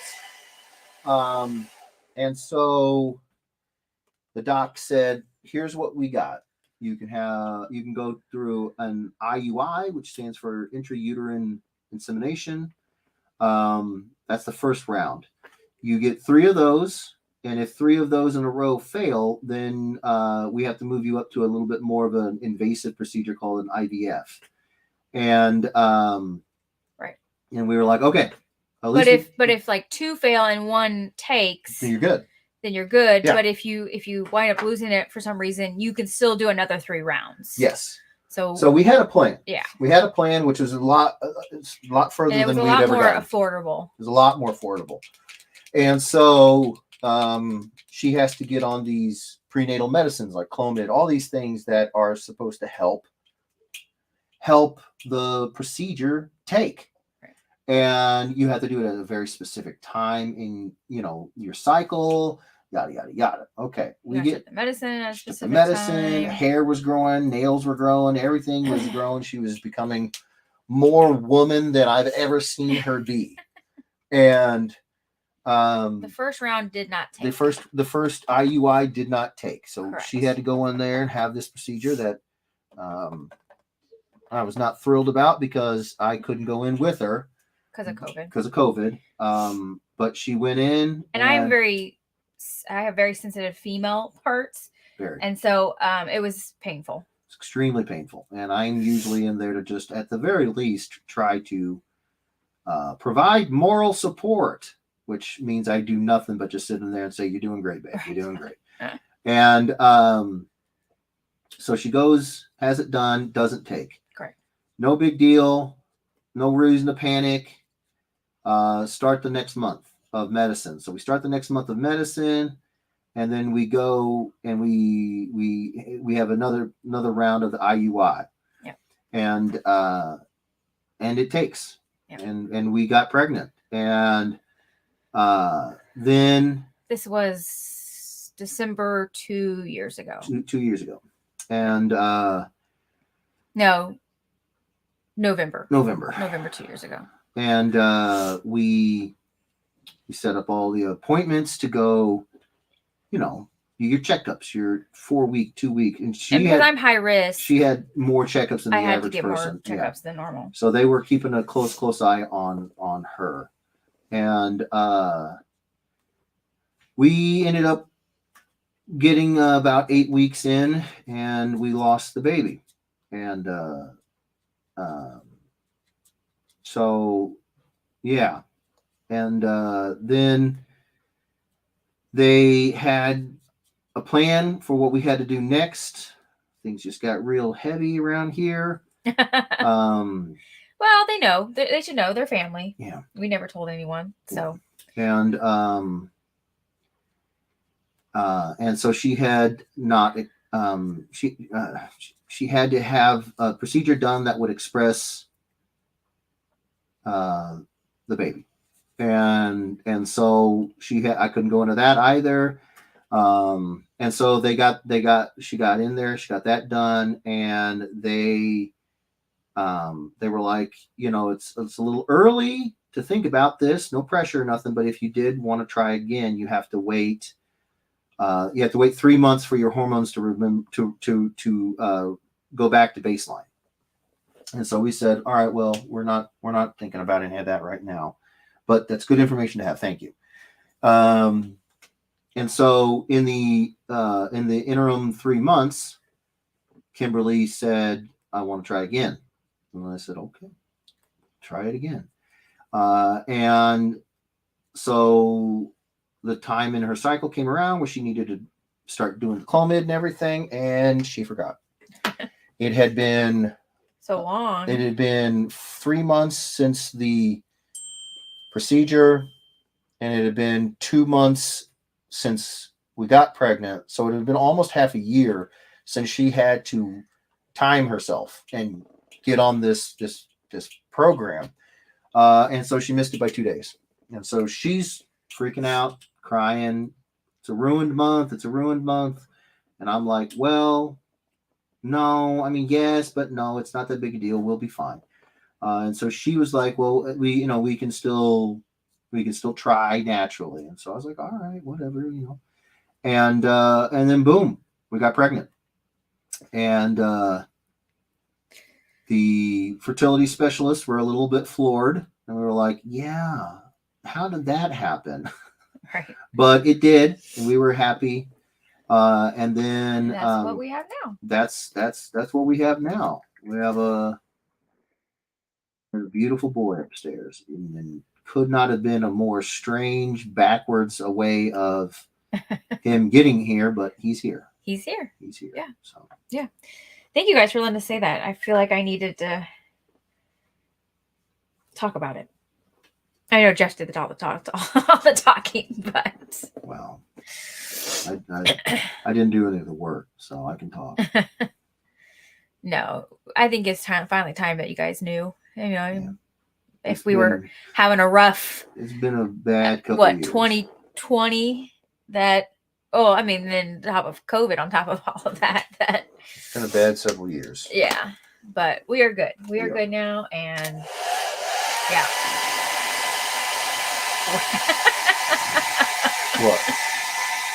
What? Did you let me? What? Did you let me? What? Dan, I'll wait till you're done. So I'm not screaming over it. Sorry. Dan says, just like their papa. I know. Abby and Jacob are just like you. They are. Rozier says that's true. In every moment you look back at Kim, but just make sure you soak in every moment you have with him. In particular, when he's not upset. Right? Just live in those presents of each present moment you have with him, and try to limit distractions when you can. Yep. And while you can, during those early months, it will help to place these moments in the long-term memory, so you'll always have them. Yeah, absolutely. Oh, and she's hardcore set on remembering stuff, doing the stuff that I don't have any pictures of me when I was a kid. We lost all of our pictures as a family in one of our moves. Kimberly has never seen me as a baby, but her family, like my family, they took a lot of pictures of the kids when they were younger and everything. But her family still has them, and so she's like, "Look, your family doesn't have them. I want them. Let's take all the pictures. Let's do all the cheesy stuff." And I've not once been like, "Oh, that's silly. You want to do the same thing that every mom does, where they put the little kid on the mat with the number 1 through 12 and the months and all that." Like you get some of these like kind of like skeptical, like pessimistic folks that are like, "Oh, that's stupid." I'm like, no, do it. Oh, I have. And she has, and it's great. It's great. It's some of the best pictures we have of his chunkiness because he's so fat. But it's great. It's great. Johnny Blaze says, lion with his lion club cub syndrome. Signs that you're going to be a great father, sir. Lion. Oh, I didn't even know that was a thing. Well, okay. I'll take it. I just wasn't ready for it. I had no idea it was a thing. And then I'm just sitting there ready to just wreck faces. It was bad. Miguel says, is that Mr. Rogers? Would you be? My neighbor. Tina says, Kim is so tiny. Yes. I am. Kimberly is a tiny. Did I say tiny? I'll say tiny one more time. 5 foot tall woman.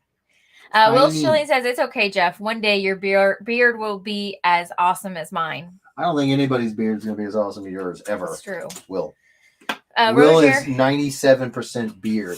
That's true. Roger says, I understand that a bit at Sam, whereas my wife was supposed to not be able to have children again with all of what she's with what she deals with and the trouble with the first pregnancy and such. But then my Captain America showed up and was like, hold my shield. Hold my shield. And then a couple more kids later. Oh, dang. Well, hey, I'm just glad that, it's the same thing. It's, and unfortunately I've grown up in a place where you hear these stories of people that, how do I put this with kids still being in here? These stories of people who don't really appreciate having a kid. So they have a lot of them and they don't really take care of them. I think you guys know where I'm going with that. And then you got folk who would make excellent parents and they struggle. It doesn't make sense in my mind. It doesn't make sense. We know quite a few of our close friends, and they shouldn't have to struggle. They, 2 of them in particular are amazing mothers, and they both had different kinds of struggles, and I'm like, they shouldn't have to have any.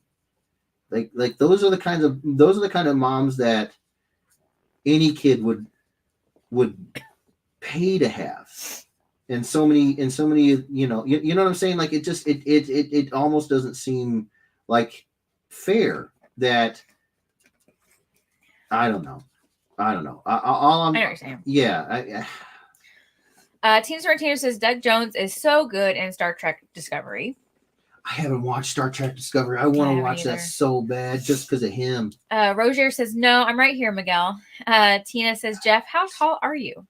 Throughout football, I was measured at anywhere from 6'4" to just under 6'6". So yeah, I'm a lot of humanity walking around, and I've weighed everywhere from the heaviest I was in football was 360 something pounds. I've been 290 pounds. I've been 330 pounds. I've been in high school. I was 240 pounds. Yeah, we run the whole gambit. Chris Mitchell says Kim needs to carry around a box to stand on when she stands next to normal sized people like Tom Cruise does. Well, it's funny, but at the same time, like I think I've danced with Kimberly maybe once, and that was at our wedding. And it's only danced with me once. just because I'm so much bigger than she is. Our wedding photos, you would not be mistaken. You'd be forgiven if you're like, oh, that cute little girl, she's dancing with her dad. No, that's the bride and groom. She's just really small and he's enormous. That's true. So yeah, I'm a lot of man. Joshua Sanders says, did you get a picture that time you met David Tennant, Jeff? I did. He did. I did. It was so much freaking fun.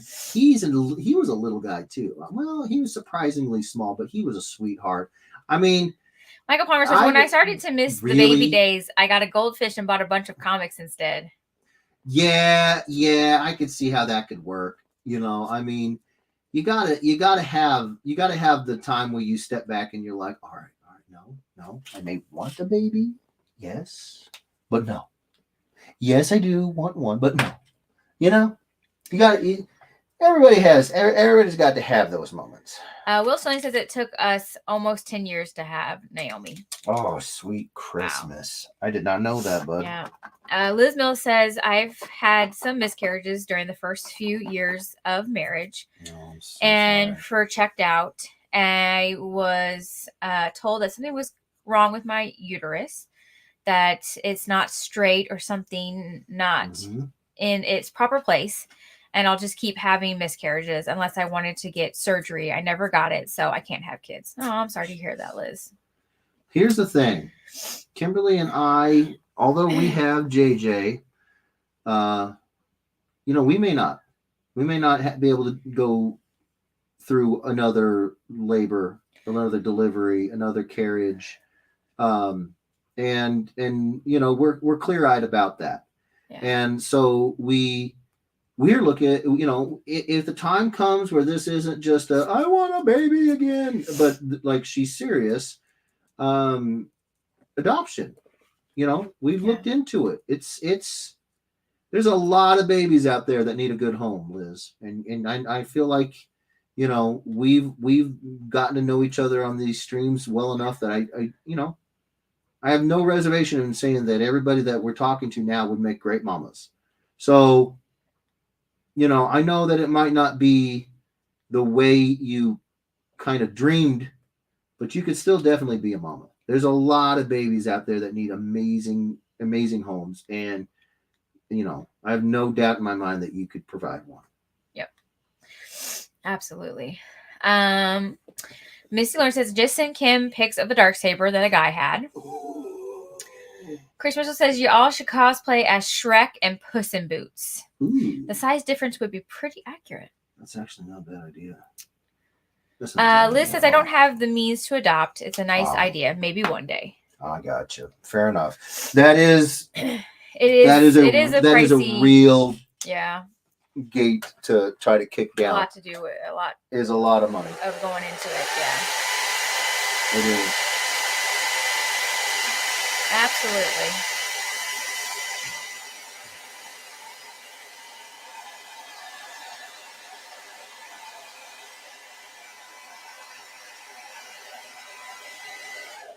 Sorry, guys. I don't want to talk when he's What on? Got the blow dryer on. When blow drying, yeah. Well, thank you all for listening to my story. I guess our story. Our story. Like I said, I didn't do any of the work, so. Liz, we talked about it in the past, but it's just not something we could do. What? Hey, adoption. Why couldn't we? No. Oh, you're quoting her. Liz said that. You're quoting her. I'm with you now. I thought you were talking to Liz. No. I'm with you. Yeah. Gotcha. Yeah. I understand, Liz. Yeah. I understand. Do you want to see the Darksaber? What do you think? Of course I do. Oh.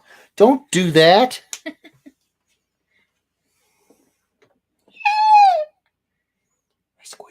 Chris Mitchell says, remember, Kim, when he's being sweet, he's your kid. And when he's causing trouble, he's Jeff's boy. Oh. Oh, no. Absolutely. No. I don't know what you're talking about. He's just like his dad when he's being ornery. Like, that's all the time. That would be all the time. But he's pretty sweet a lot. He is a very sweet boy. So he's like me a lot. Hey, whoa. You don't get to claim all the sweet side. I think Chris is saying I can. This is the Chris Mitchellism you're gonna stand on. I am. I think I'm gonna stand with Chris on this one. Wow. Of all the times you've been like, that's a swing and a miss, Mitchell. That's a swing and a miss. Now you're like, oh, home run. Home run. Uncouth. Uncouth. No, he definitely does smile more and laugh more at his daddy. Well, that's because he's a daddy's boy. She hates it when I say that. Uh-huh. She's like, Michael Palmer says, I bet his first work will start with an S. If Jeff doesn't watch it, yeah, it will be. For Star Wars, maybe? Yeah. That's what we're talking about. That's what we're talking about. What a day.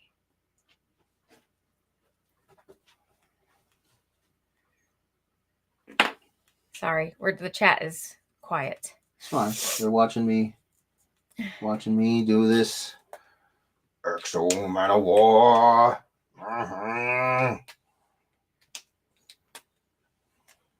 Hopefully you guys like it.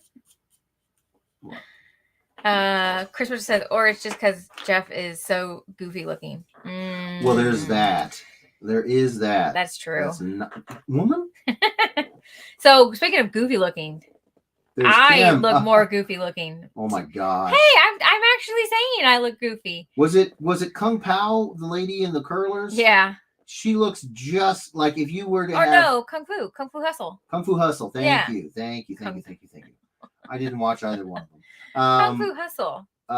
If you were to take the lady in her curlers, her moo and curlers and a cigarette, which I don't smoke, and I don't have a moo on, but but the curlers. But you got to make sure that you imagine them with like neon green curlers and neon pink, because that's the style Kimberly has adopted for her hair and rollers mama. Version. I got my hair in rollers right now. It's so funny. Our son was looking at us looks at her like, what? Who is this going on? Who is this person before me? It's so funny. It's the first time he's not recognized her, and I was like, well, look. Imagine if you were him. Not only is your hair up in this wild, assorted like bundle, but there's these colors, and I don't know if he can see colors yet. I think he's not quite there. I can't remember what they said the age was for him to be able to see colors yet, but even still, it's a wild hair arrangement that she's adopted right now. So it's pretty awesome. Yeah, it's like pink curlers and green curlers. It's nuts. I'd look at you too if I, like that. And he has not adopted the side eye yet. He's got the under eye. So he won't do like one of these. He'll do like the straight on under his brow, looking at you, and he's a little tease like his dad. Just a cheeky smile. He's like packing away the like a squirrel packing away the nuts for the winter. He's just Joshua Sanders says that looks like S, Jeff, LOL. Looks like S. That looks like the S, or it looks like... That looks like, oh, dang, that's cold-blooded. he's like, get the fuck out of here. That looks like dog shit. Oh, dang. All right. I'll try to get better. I'm working on it, brother. Rick Lawrence says, well, since you brought up Missy's favorite movie, she will probably want to watch it when she gets home. Oh, we talked about a lot of movies. Yeah, Shrek? Which movie? I'm thinking Shrek. I don't know, but we talked about all the Disney movies that we watched. That's true. That is true. Which movie? Yeah, now I'm curious too. Todd Irwin says, so Jeff, I was just figuring up all the books I plan to take to Planet Comic-Con.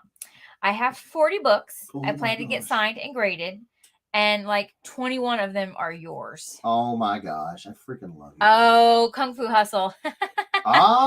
She says not even Ricky Lee. Nice. I didn't know your favorite movie was Kung Fu Hustle. Look at you. Oh my gosh. I think I've seen that one once. Right. Ooh, the middle name. That's right. Yeah. We all know Ricky's middle name now. Busting out the middle name. You done messed up. AA Ron. No, it's Ricky. What would Ricky be? Ricky, would it be Raquel? No, that's Raquel. No. I don't know. Richard. Rickard. Rickay. There you go. Rickay. You done messed up, Rickay. Like that. It's a good one. Rickay. I think everyone should share their middle names. Ooh. That's a bit much. It's a bit much. That way, if anyone gets in trouble on the stream, we can start calling calling the middle name. Miguel O'Hara. Miguel O'Hara. That's Spider-Man. I don't know. Well, that's your favorite Spider-Man. I know, which I just somehow adopted Franklin. onto him. Michael Franklin Palmer. Oh, nice. Nice. Well, your mother was about to use that middle name She earlier was. She when was you about told to her about bust that ass. She about the was like, vodka. Michael. You are a liar. You need to start the lying She was jar. going to give you the business. Buy the saber now or later? I'll buy it later. I just wanted to see it. Thank you, Misty. Okay. Ugh. All right. Yep. Okay. It certainly doesn't help to start talking about the boy, and you're like, all these things I need to do for my son, and then it's like, oh, I was going to buy a dark saber. You know. That's true. That's true. But hey, I wouldn't have said no. No, I know. I appreciate that. I'm just saying, I will say that. Oh, okay. Sam. Am I saying that right? Varee? Let me see. Sam Varee. Varee. I Varee? like that. Or Varee? That could be Varee. Samantha Varee. I like it. Okay. Do you have a backstory behind it, Sam? Because that's very unique. Hopefully you can hear me over the dryer.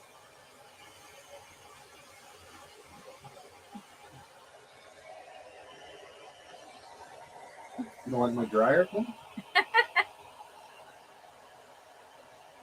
I love it, but I can't. Yeah. I don't know if people can hear me or not. Sure you do, Kim. Hey, that dryer has been with us probably 15 years. Yeah, this thing is. It's been with us our entire time together. Yes, it is. Dan says, hey, Jeff, I was going through blanks and realized I have a good amount of non-gradable blanks. Do you want them? They all have some kind of condition issues. It seems like most people don't want to grade their freebies anyway. Don't want to get to free what? So it seems like most people don't want to grade their freebies anyway. So do you want the blanks that are not gradable? No, not right now. I have so much inventory. Like I genuinely was thinking, I don't need to buy these blanks, but I bought them because it's the only place I could find that particular blank. I appreciate it though. If I do find myself needing some, I will come. I will get a hold of you, my good sir. Dehef, his middle name is Michael. Oh, nice. So David Michael Hefner. It's a couple of Michael middle names. Rick says, "Oh, I thought you were going to say you done messed up, Superman." Not bad. Chris Mitchell says, "So we really just need Andre's middle name if it's for getting in trouble." That's true. Ooh, that's not inaccurate true at all. That's very true. I haven't heard Andre say anything in a while.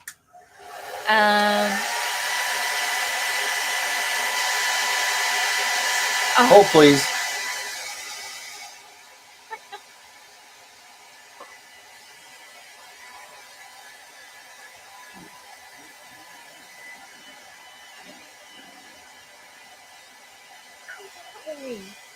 Oh my god.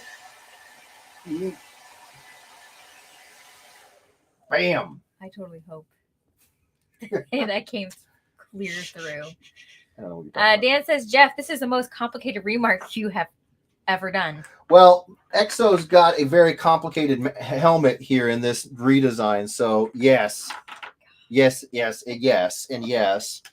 Yeah. Oh, I hit the camera again. Oh, I hit it again. Michael Palmer says, get JJ some earmuffs. Yeah. Right.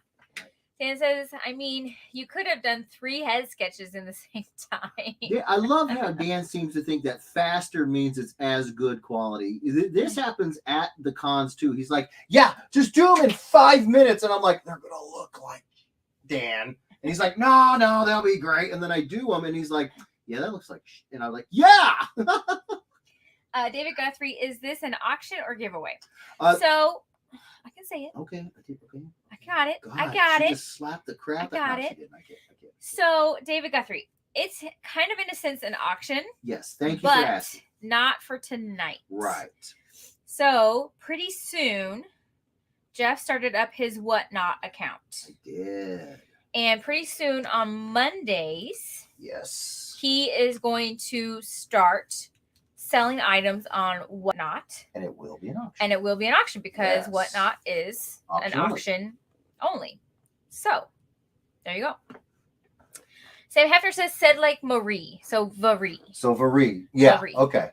That's really Well, pretty. Renee is RENEE. So that was almost like you just take the R, move it to the front, and then instead of an N, it's a V. So I was like, it could be Varie, like Renee, but Varie. I like it. Gotcha. Roger says, send me a couple, Dan, so I can practice on covers. Oh, there you go. Roger, you gotta show me. Oh, Matthew Seward says, buy the dark saber for your boy. Boom. Oh, here's the thing. Now, I'm making a trip to Disney World later on this year. Oh, yeah. Now that I know that it's there, yeah, we will be purchasing the Darksaber at that point. It's happening. Rick Lawrence says, when the kids at school ask me my name, I switch it up on them and tell them Clark Kent, Peter Nice. Parker, or Bruce Wayne. Ooh, nice. Do they believe you, Rick? Right? Sam says, my mom got remarried and my stepdad adopted me and changed my name. Aww. My bio dad picked my middle name, so I let my new dad pick one. It was his mother's name. Oh, that's freaking sweet. Excuse me. Joshua Sanders, I can tell you how much I miss hearing CJ yelling at me, Joshua Grant, LOL. Oh, it's Grant. Nice. I actually don't really, even when Jeff's in trouble, I don't use his middle name. Well, that's first off. I never get in trouble. Oh, yeah. Second off, Because he's perfect. what was that? You want to whisper Perfect. that? Oh, of course. What's the second off? I don't even know. Now I'm all distracted. Dan says, my middle name is Danger. Wow, Daniel Danger Partouche. Wow. Andre says, I'm here. Hi, Andre. What's your middle name, Andre? Chris Mitchell says, I thought it was lunch money. Daniel Lunch Money Part 2. That actually sounds more accurate. Liz Mills says, mine is Jean. I like that name. I like Nice, Jean. Jean. Liz Jean Mills. I like that. It's very X-Men. Oh, yeah. Michael Palmer says, Andre's middle name is Lynn. Andre Lynn Lamoth. Well, Andre says, my middle name is actually Christian. See, Andre is such a kidder. Is that really? I don't know if I believe it Yeah, either. It's like this is the time where, like, when you start talking serious with some of the weirdos, you're like, really? And not because it's a bad name, but because it's you. You bust chops and stuff. So it's like, for real? Michael Palmer says, good name. Roger says, at Andre, stop it. LOL. Like, for reals? Right, I know. Is it right. really Christian? The one time Andre's sitting here going like, He said, no, that's my real middle name. yeah, like nobody believes you, Andre. I'm going to need to see a driver's license. No, do not put your driver's license on the internet. Don't. I'm kidding. Well, if it is your real middle name, it's a it's a beautiful beautiful name. I like the name Christian. You beautiful hunk of man, you. Joshua Sanders says, I lied, Jeff. That remark is freaking amazing. Oh, thank you, buddy. Appreciate it. Matthew Seward says, middle name is awesome. Oh, nice. Matthew Awesome Seward. I like that. It just rolls off the tongue. It's perfect. Thomas Chestnut says, my middle name is Ray. Ooh, I like that. That goes. That flows. I like that. Thomas Ray Chestnut. Yeah. Dan says, my middle name is Asher.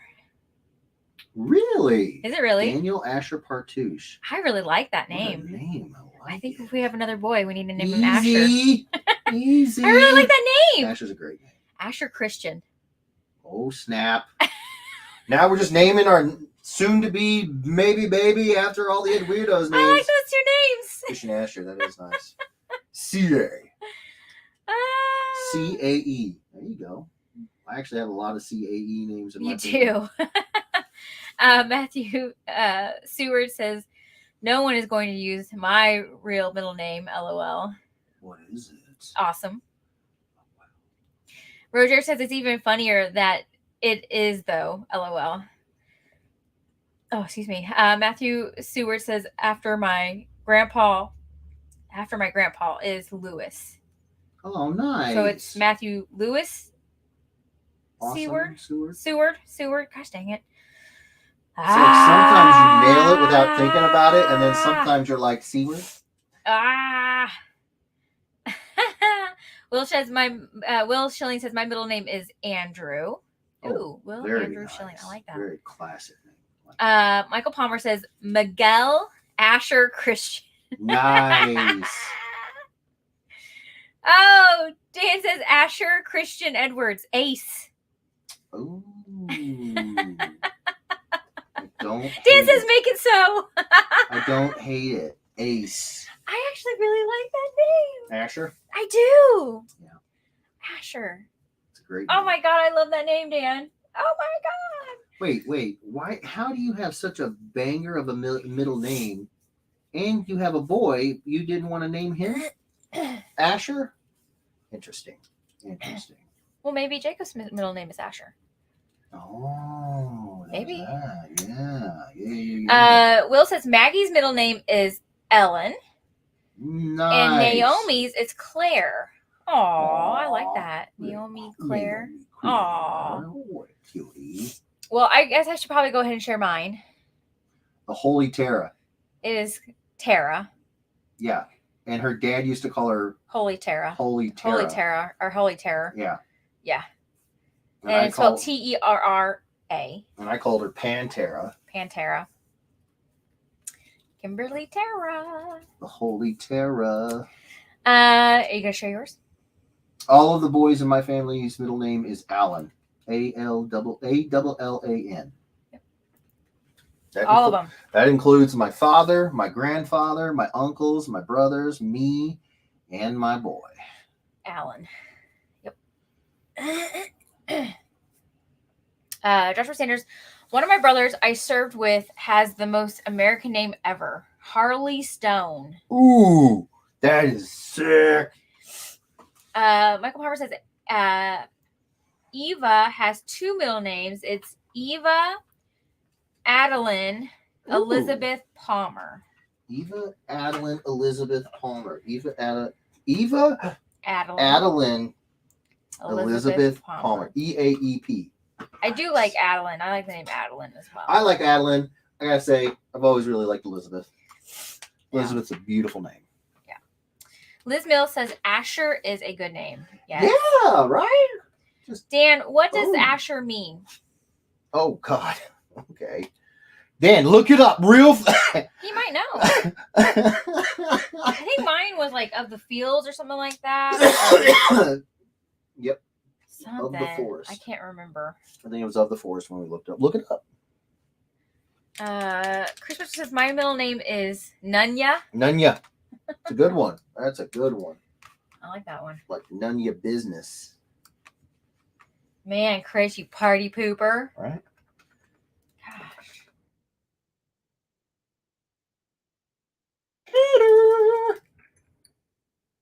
Everyone's having fun, Drinking Chris. some of that. Everybody likes. Oh wait, everybody has a party. Wait.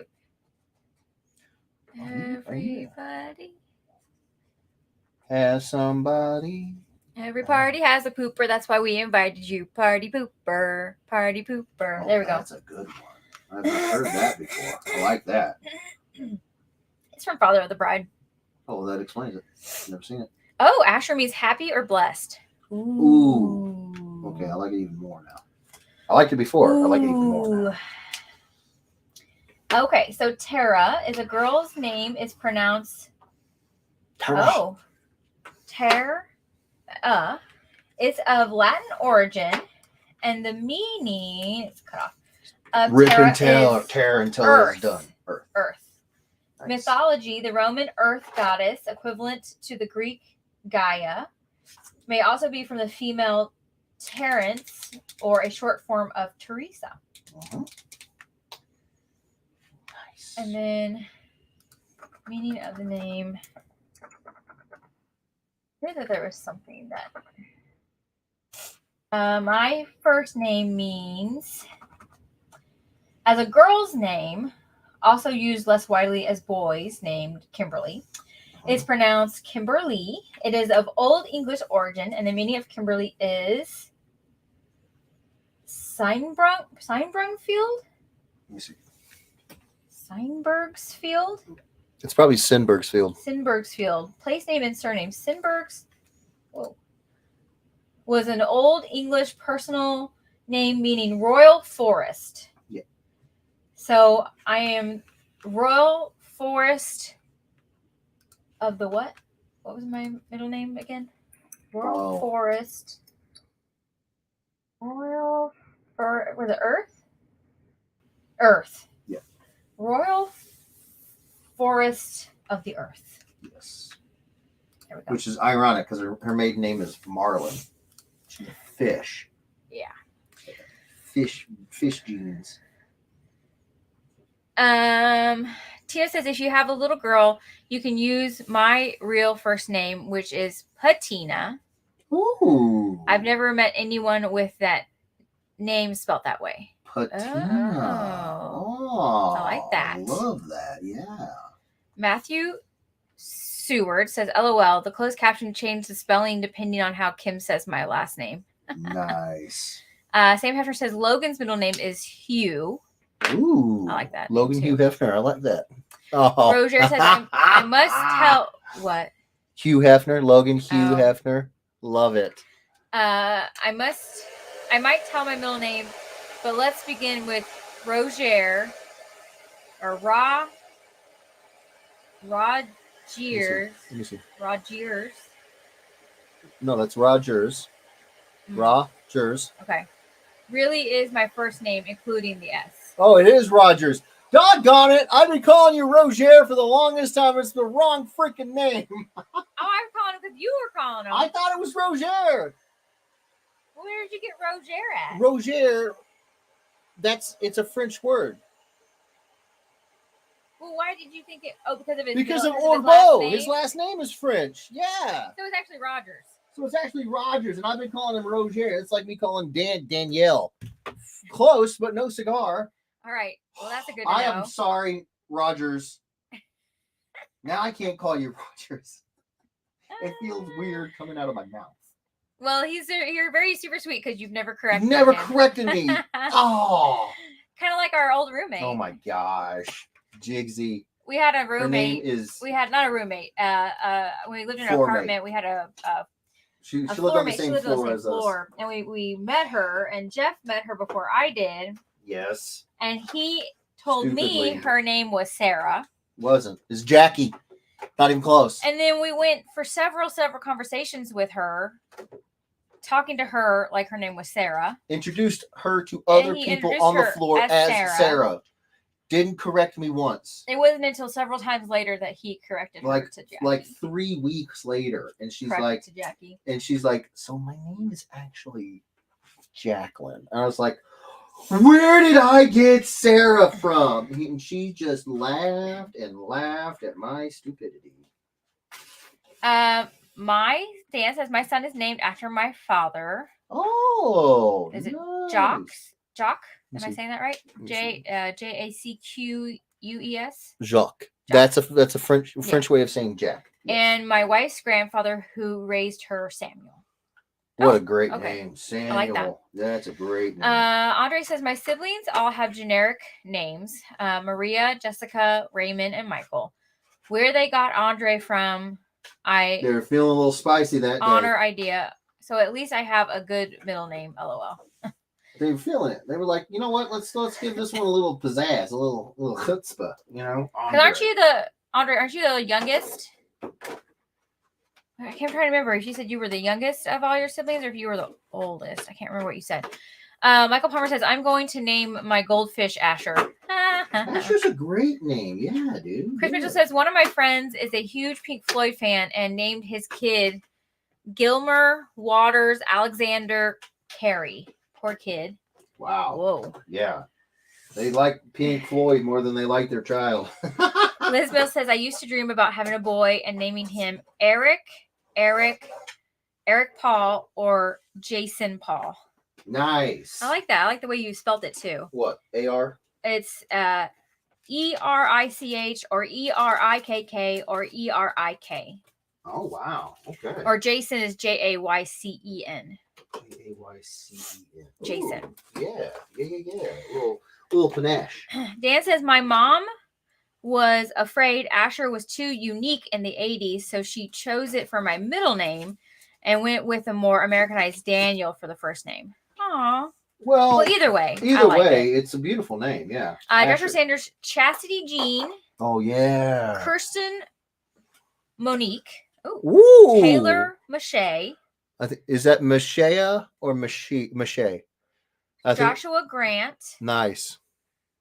Leela Jane.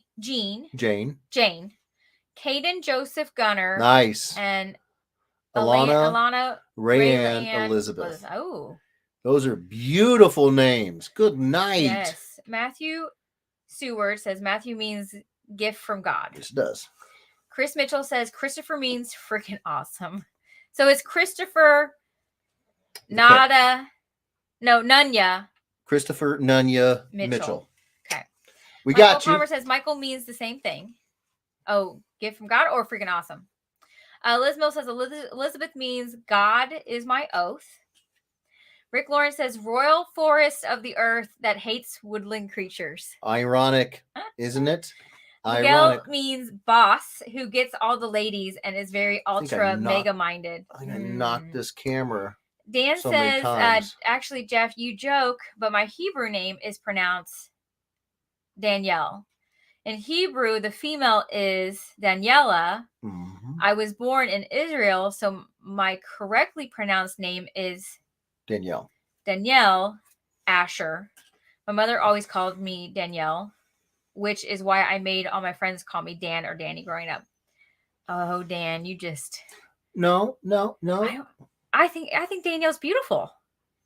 And it's got a very good reason for it. There's actually a lot of names that end in EL that are that have that same kind of tradition. Raphael, Danielle. See, but it's not too far off from Daniel. It's just like a... Well, that's the Americanized version of Danielle is actually spelled different. Danielle is Danielle. To clarify it, because you have these old country names, these old world names, they come to a new country, a new world, and you want to have it, but change it up. I understand you not being wanting to, like, for the Americanized being like a girl, almost like if he's in America and he goes around saying my name is Danielle, especially in the 80s, when there's already this established feminine version is Danielle, I can see why he would. I think it's beautiful though. I like it. Michael Palmer says it means stand up toilet in Greek. Oh my God. Roger says, oh my God. It doesn't work, right? So hard right now. No, it doesn't. I can't. Andre says I'm 4 out of 5. So, I'm the forgotten one. LOL. No, we could never forget you, Andre. No, he meant out of his siblings. Oh, well. I can't speak for your mom and dad. Miguel says, hey, like Eminem's song, I get more than I get toilet seat. Okay. Wow. Miguel. Wow. Right. Asher is a great name if you against the Evil Dead. That's you're barking up the right. I'm badass. The perfect tree for that one. Mitchell says it is and always will be Rogers.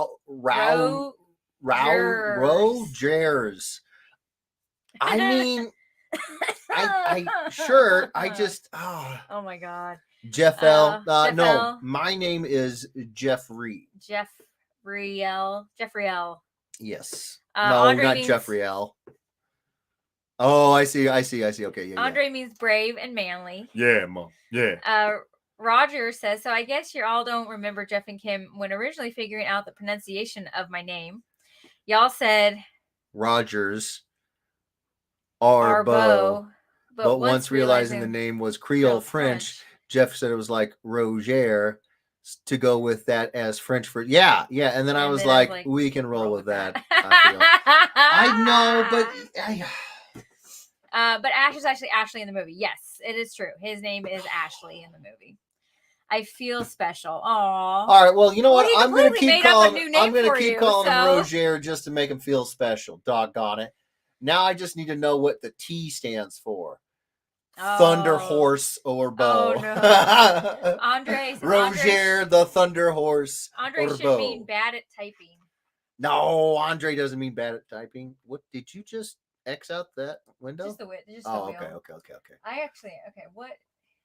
Are you really gonna look up Andre's name? Andre, we're coming right at you. We're gonna get you.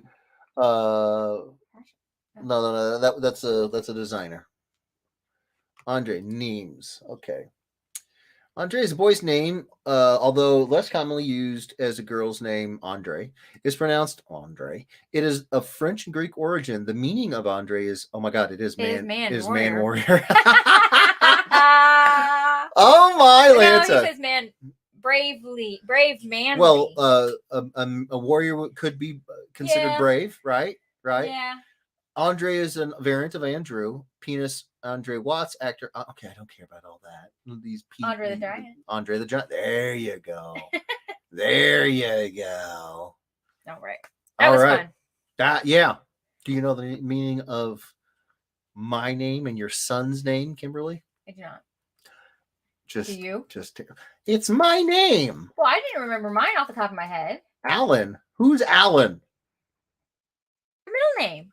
We're looking up middle names? Yeah.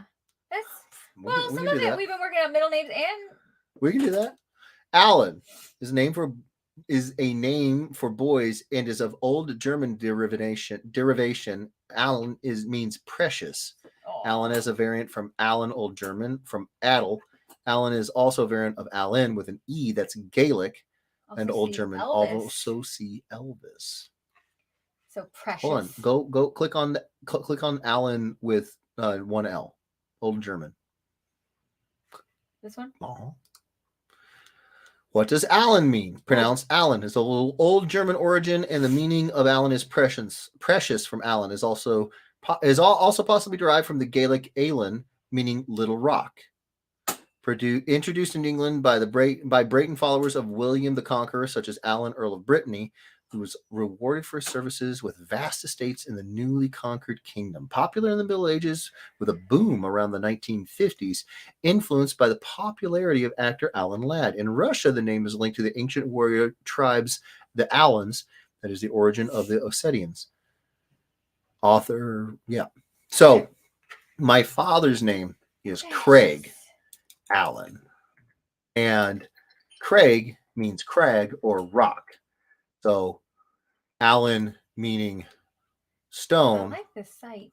Yeah. Jeffrey, as a boy's name, is pronounced Jeffrey, is of old German origin, probably refers to peace, variant of Geoffrey.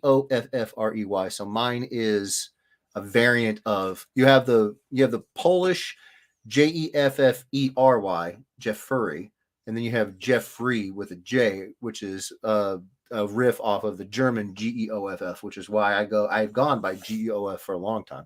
3-syllable alternate spellings Jeffrey has been used since medieval times. Race car driver Jeff Gordon. They gave you examples of people with these names. Click Geoff. So peace. My name means the peace of God. And peace, precious. No, Alan is my middle name. Yeah, they said Alan meant precious. And stone.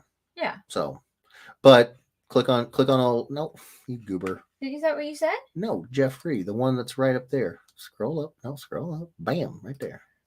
Because it's a variant of the original German name. As a boy's name, pronounced Jeffrey, is of old German origin, and the meaning is peace. Variant of Jeffrey or Godfrey, with the ending frith, meaning peace. Other possible derivations from the Germanic Gawia or territory. I've never heard that. Walla, stranger, or Gissel, pledge. So if you go to Godfrey is pronounced Godfrey, is old German origin, and the meaning of Godfrey is God peace.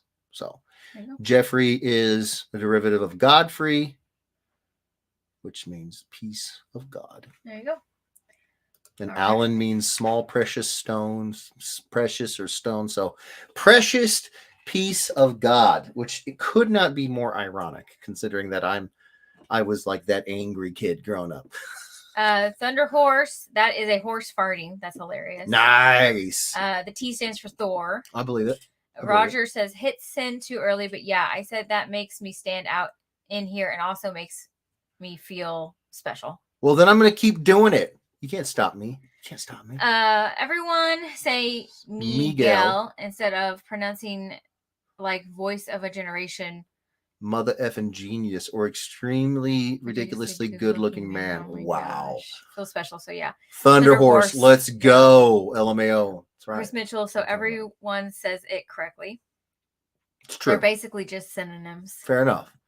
Jeffrey L. is the precious little rock. Asher. I love it. Yeah, right. Definitely Miguel. Yeah, it's Miguel. Yeah. Everyone know where I can find a Spartan outfit since my name is so manly. Taz says my dad's name is Craig Allen. LOL. There you go. Well, that's just nuts. Miguel says I got you. Andre says you kind of look like Gilbert Godfrey. I can't do the voice. It's like, as much as I love Aladdin and Iago was my introduction to Gilbert Godfrey, you would think, but no. Rick says Ricky is brave and power. Nice. Lee is for meadow or clearing a forest. Nice. Lawrence is bright or shining. Oh gosh, those are beautiful. So David means beloved one, and Michael means like God. Another L name. And then there's Like a L. Hefner. Hefner is an old Jewish term for potter. So you're like God's beloved potter. Ah, I like that. That's sweet. Chris Mitchell says Jeffrey means doesn't know who Ahsoka is. Alan means doesn't know who Darkclaw is. All right. I got you, Christopher. All right. I got you, Christopher. Well, there is the beautiful remark. And we've got it lined in metallic gold. Look at that. Look at that. Boom. So if anybody doesn't know what I was talking about with the Ninjak one, this is what we did for the last one. So, boom, bam. It's going to be the first two things that I put on Whatnot. I'm so excited. I'm super duper excited. DeHef says, I'm God's beloved artist, 3D print and paint. Absolutely. Ah, perfect. Dan says, remarkable. Andre says, nice. I love the cheese. All right, so I'm going to go ahead and get his socials out of the way because I know we got to get our little one in bed soon. And who won the Spider Night? Cliff Jones. Cliff Jones. Did he? Yep. Okay, so we're square. Thank you, Cliff. If you watch this in the future or if you're still here, thank you for getting that information to us super, super fast. It makes our night with our Bubba just well, it makes it to where we can have one. Dan says, I have a feeling you're doing a Harbinger next. DeHef says, those look amazing. Dan says, and then a Shadow Man remark. Well, I don't think I have any but my comps of those, Dan. So if I'm going to do those, maybe I do. There's a couple boxes I haven't looked through. Maybe I do. Joshua Sanders, I need that Ninjak. Well, he's going to put it on Whatnot. I'm going to put, these are the first things that I'm putting on Whatnot, bro. This is what I'm putting up there. Get into the action. Yeah. Roger says T is for Tremont. Where? Let me see. I'm gonna read it.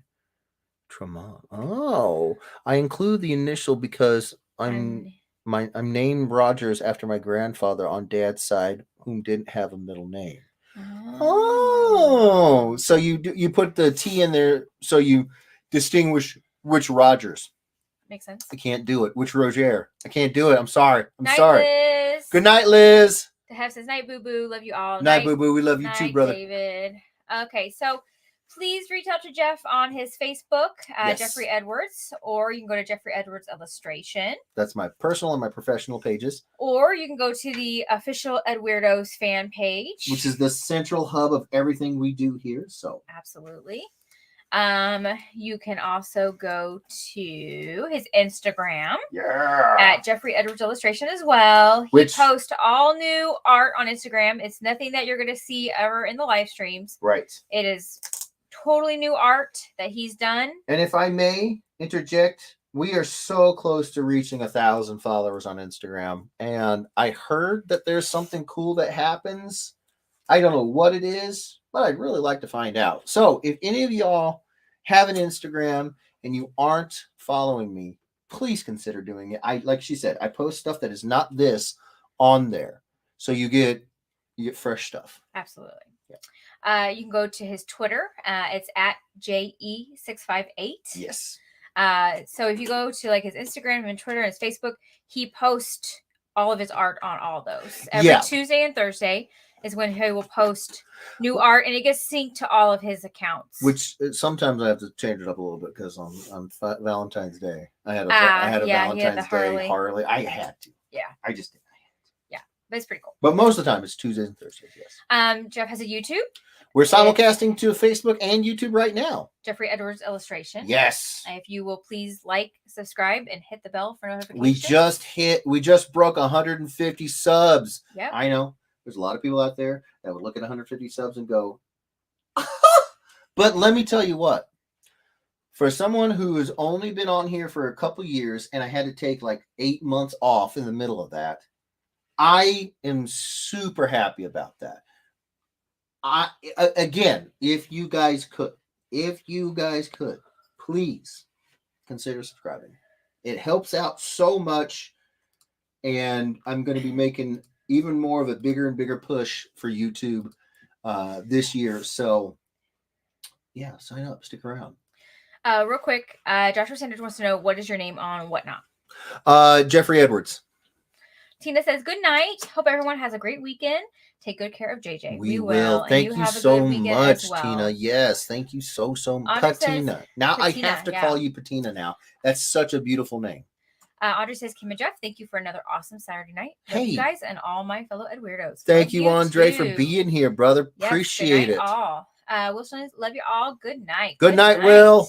Night, Rick. Night, Rick. Lee. Roger says, yeah, there used to be girls from my surrounding hometown area call my grandfather back in the day after finding name in the phone book. Remember those things. Thinking it's me during my junior high and high school days. Oh, that's hilarious. So when our son starts to date, they're going to call you. They're going to be like, I'm looking for Jeffrey. And be like, you sound like you're freaking 15. Why are you calling me? Right. And they'll be like, oh yeah, my son's 15. Okay. Hey, how you doing? You can also go to his website. It's www.jeffreyedwardsillustration.com. Yes. And there he can give you updates. He sends email updates very rarely. Well, I don't want to spam you. Yeah, he won't be sending you like 5,000 I think maybe 5 emails total. Yeah. But it's important stuff. When I open my commission list, if I have a new project, cons, stuff like that. Updates. You know, I don't want to just constantly pelt you guys with stuff. But at the same time, if something big's coming up, I will and as a thank you, if anybody doesn't know, as a thank you for you being on the email list or the common list, and you have to yell it every single time you say it.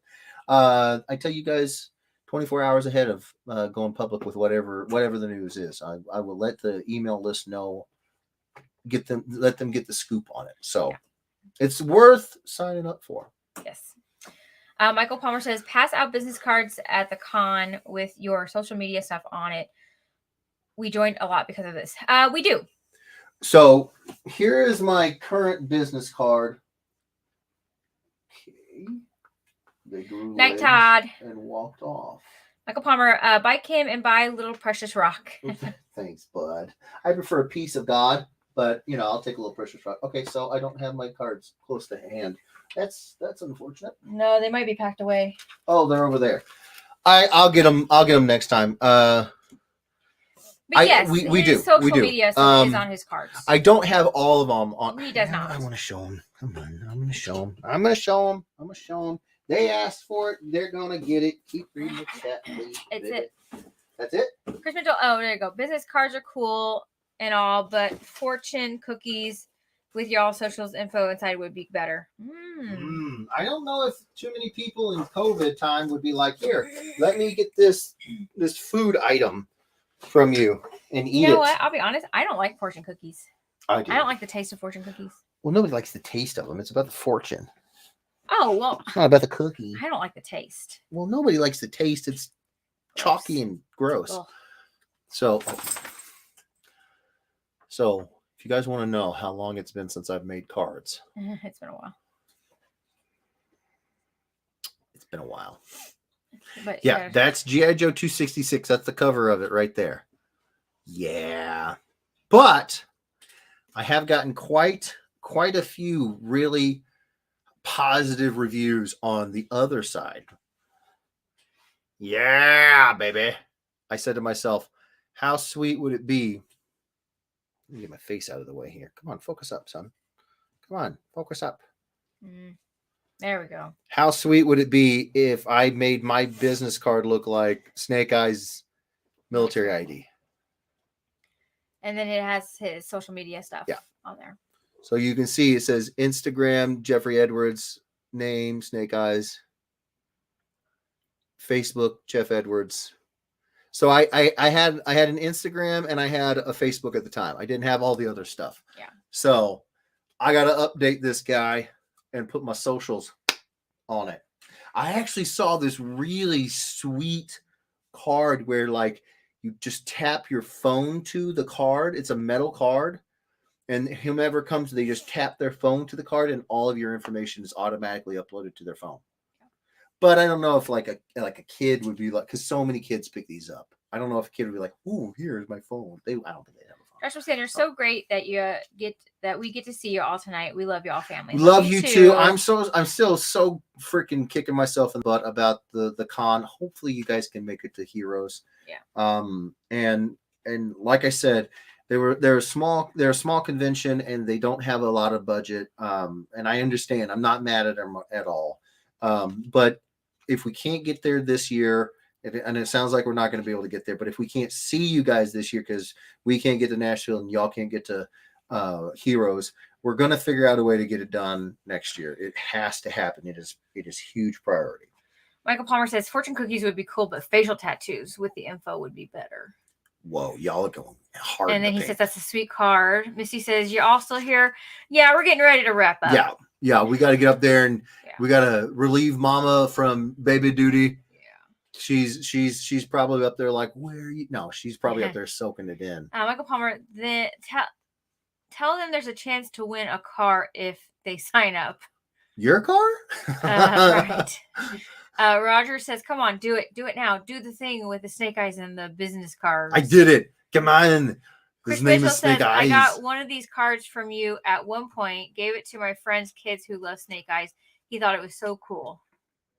Wait, that would have meant that because I sent you something. Okay, I got you. I was like, I thought it was at a con. You picked it up. Todd Irwin says that metal card that you tap is fine and all, but I like to leave cards at various places. And can't really do it with those electronic ones. No. Yeah. Someone says I just bought sabers.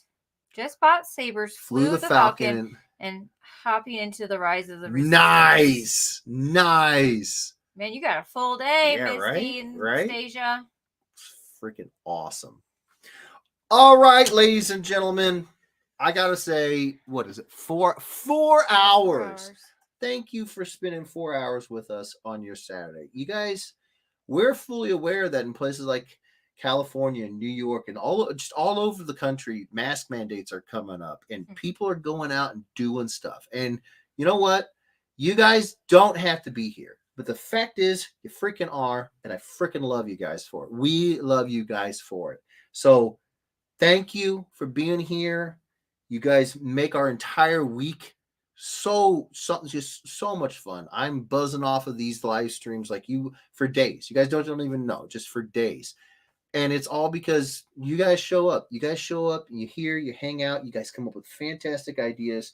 You watch me draw stuff. You ask great things like, what does your name mean? And all stuff like that. And it's just, I love it. I love it so much. We love it so much. Asking Kimberly all the time about how she's doing, how the baby's doing. She doesn't get to talk about this stuff nearly as much as she would like because, she goes to work. She works all day and you don't talk about, how's the baby doing at work when she goes to work, she works her butt off, so it's really, really nice to have a lot of people very chatty at work. Yeah. And not because she's like standoffish I just work. She's a hardworking, she's a hardworking woman. So Chris Mitchell says not jealous at all. Robert Sterling waves bye. Bye, Robert. Says, love you, Chris Mitchell. Matthew Seward says woo. No mask for a while. LOL. Yeah. Missy says we will tell Kylo hello for you. Careful. He's got a bit of a temper on him. Yeah. But my point is, I bring up the mask thing because it's more now than ever that you could be doing anything with these 4 hours. You really, really could. And the fact that you're still here with us for 4 hours, it means so much to us. You guys don't even know. Well, have fun with that, Robert. We're What? going to go see Studio 666. Oh, wait. That's that new like Gorefest movie, right? I think so. Yeah. Thank you guys. You guys mean the world to us, even when I'm just sitting here, reciting kind of heavy stuff. You guys are still here. Not everybody would. Some people would just be like, I don't want to hear that, and I understand. So I appreciate it. We love you guys. Give us a review. I want to see it. I'd listen to Robert's review. Heck yeah. But yeah, thank you guys so much. We love you guys. We're gonna do another Ed Weirdos. Oh yeah, it's the Dave Grohl one. Oh God, no. Why can't he just fade into bleak obscurity? Why? Shush your mouth. It's Because he's amazing. It's like he couldn't just be, good at something. Oh, I definitely want to see that. He's got to constantly be like, oh, I'm the nice guy. Look at me. He is nice. Oh. Robert Jones says, "Will do. I'll bring it up Saturday. LOL. Seeing Batman Tuesday and Wednesday. Okay. That's because we love y'all. Rogers, I appreciate you too and giving of y'all's time as well. Also, thank you for the great laugh tonight. Oh, hey, we love having you guys, and I mean it when I say we're coming to as close as we can get to everybody. So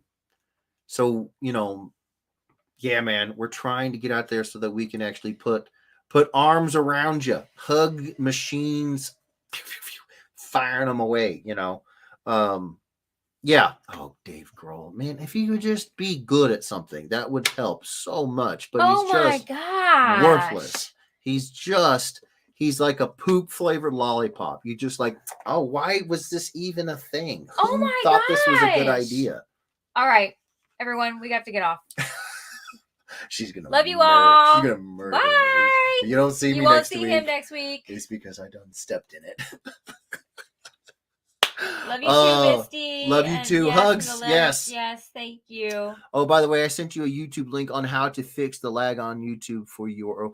Thank you, Robert. I will be checking it out. Like I said, you guys. No, with he won't, these two, because he'll be not here next week. No. So don't bye, be mad. David. Bye, Listen, Sam. you should be happy, Kim. You married somebody with talent. Okay. Why is that a problem? All right, our dogs are sitting here going. Dave Grohl is, he's all right. You done stepped in a pile of Grohl. That's actually accurate because he is a piece of. And she's so mad right now. You don't even know. You guys, in all seriousness, you think I jokingly bring up the David Tennant story just to get under her skin. Do not talk about Dave Grohl in a bad light. Dave Grohl, Trent Reznor, there's a couple of musicians that like sacred. I don't know why they're horrible, but I'm gonna be murdered in my sleep tonight. Oh, love you all. Love you all. She's just sharpening these claws. Oh my Lanta. Did you ever meet one of them doctors? I did, Michael, but unfortunately, if I don't get off of here and go help with that boy, this will be the last show we do. Dave Grohl is a super talented musician, but I'm not a huge Foo Fighters fan. I don't know about the first part, but I can agree with you on the second part. That's her heavy sigh. You do not want to hear too many heavy sighs from Kim. I, on the other hand, live off of them. They're like air. No, I'm trying to de-stress. Now I just made it worse. Okay.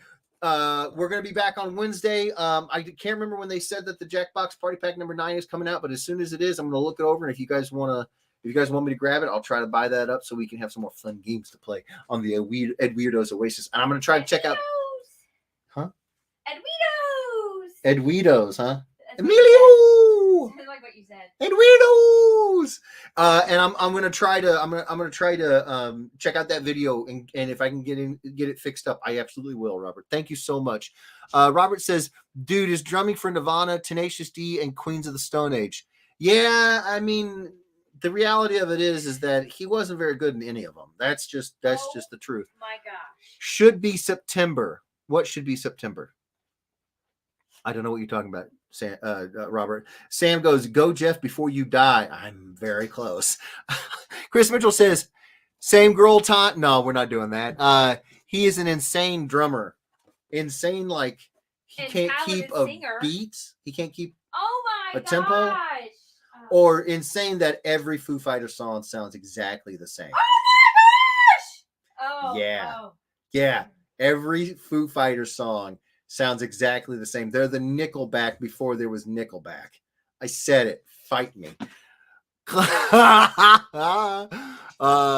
Roger's like, click, click, Jeffrey. Yeah, that's what she's gonna say. Kim, we love you. You're a saint, says Joshua Sanders. She's up there sharpening a knife or something, loading a shotgun. I don't know. Jackbox should be out. Oh, should be out in September. Perfect. Thank you so much, Robert. Thank you. The Pooh Fighters. Yes, Michael. Yes, the Pooh Fighters. Perfect. You're about to be divorced, says Sam. You don't even know. That was her leaving the house. That was the front door. She's gone. She just gone. No, we love you guys. Seriously, we love you guys. Thank you so much for everything you do. We'll be back Wednesday. We won't have the party pack number 9 because apparently it doesn't come out till September, but we're going to have some fun. See you guys there for the Oasis, 8:30 Central Standard Time. We'll be back here next week at the same Pooh Fighter time at the same Pooh Fighter channel. You guys take care of yourselves. Take care of each other. We love you guys, and we're out of here. See you next week. Click.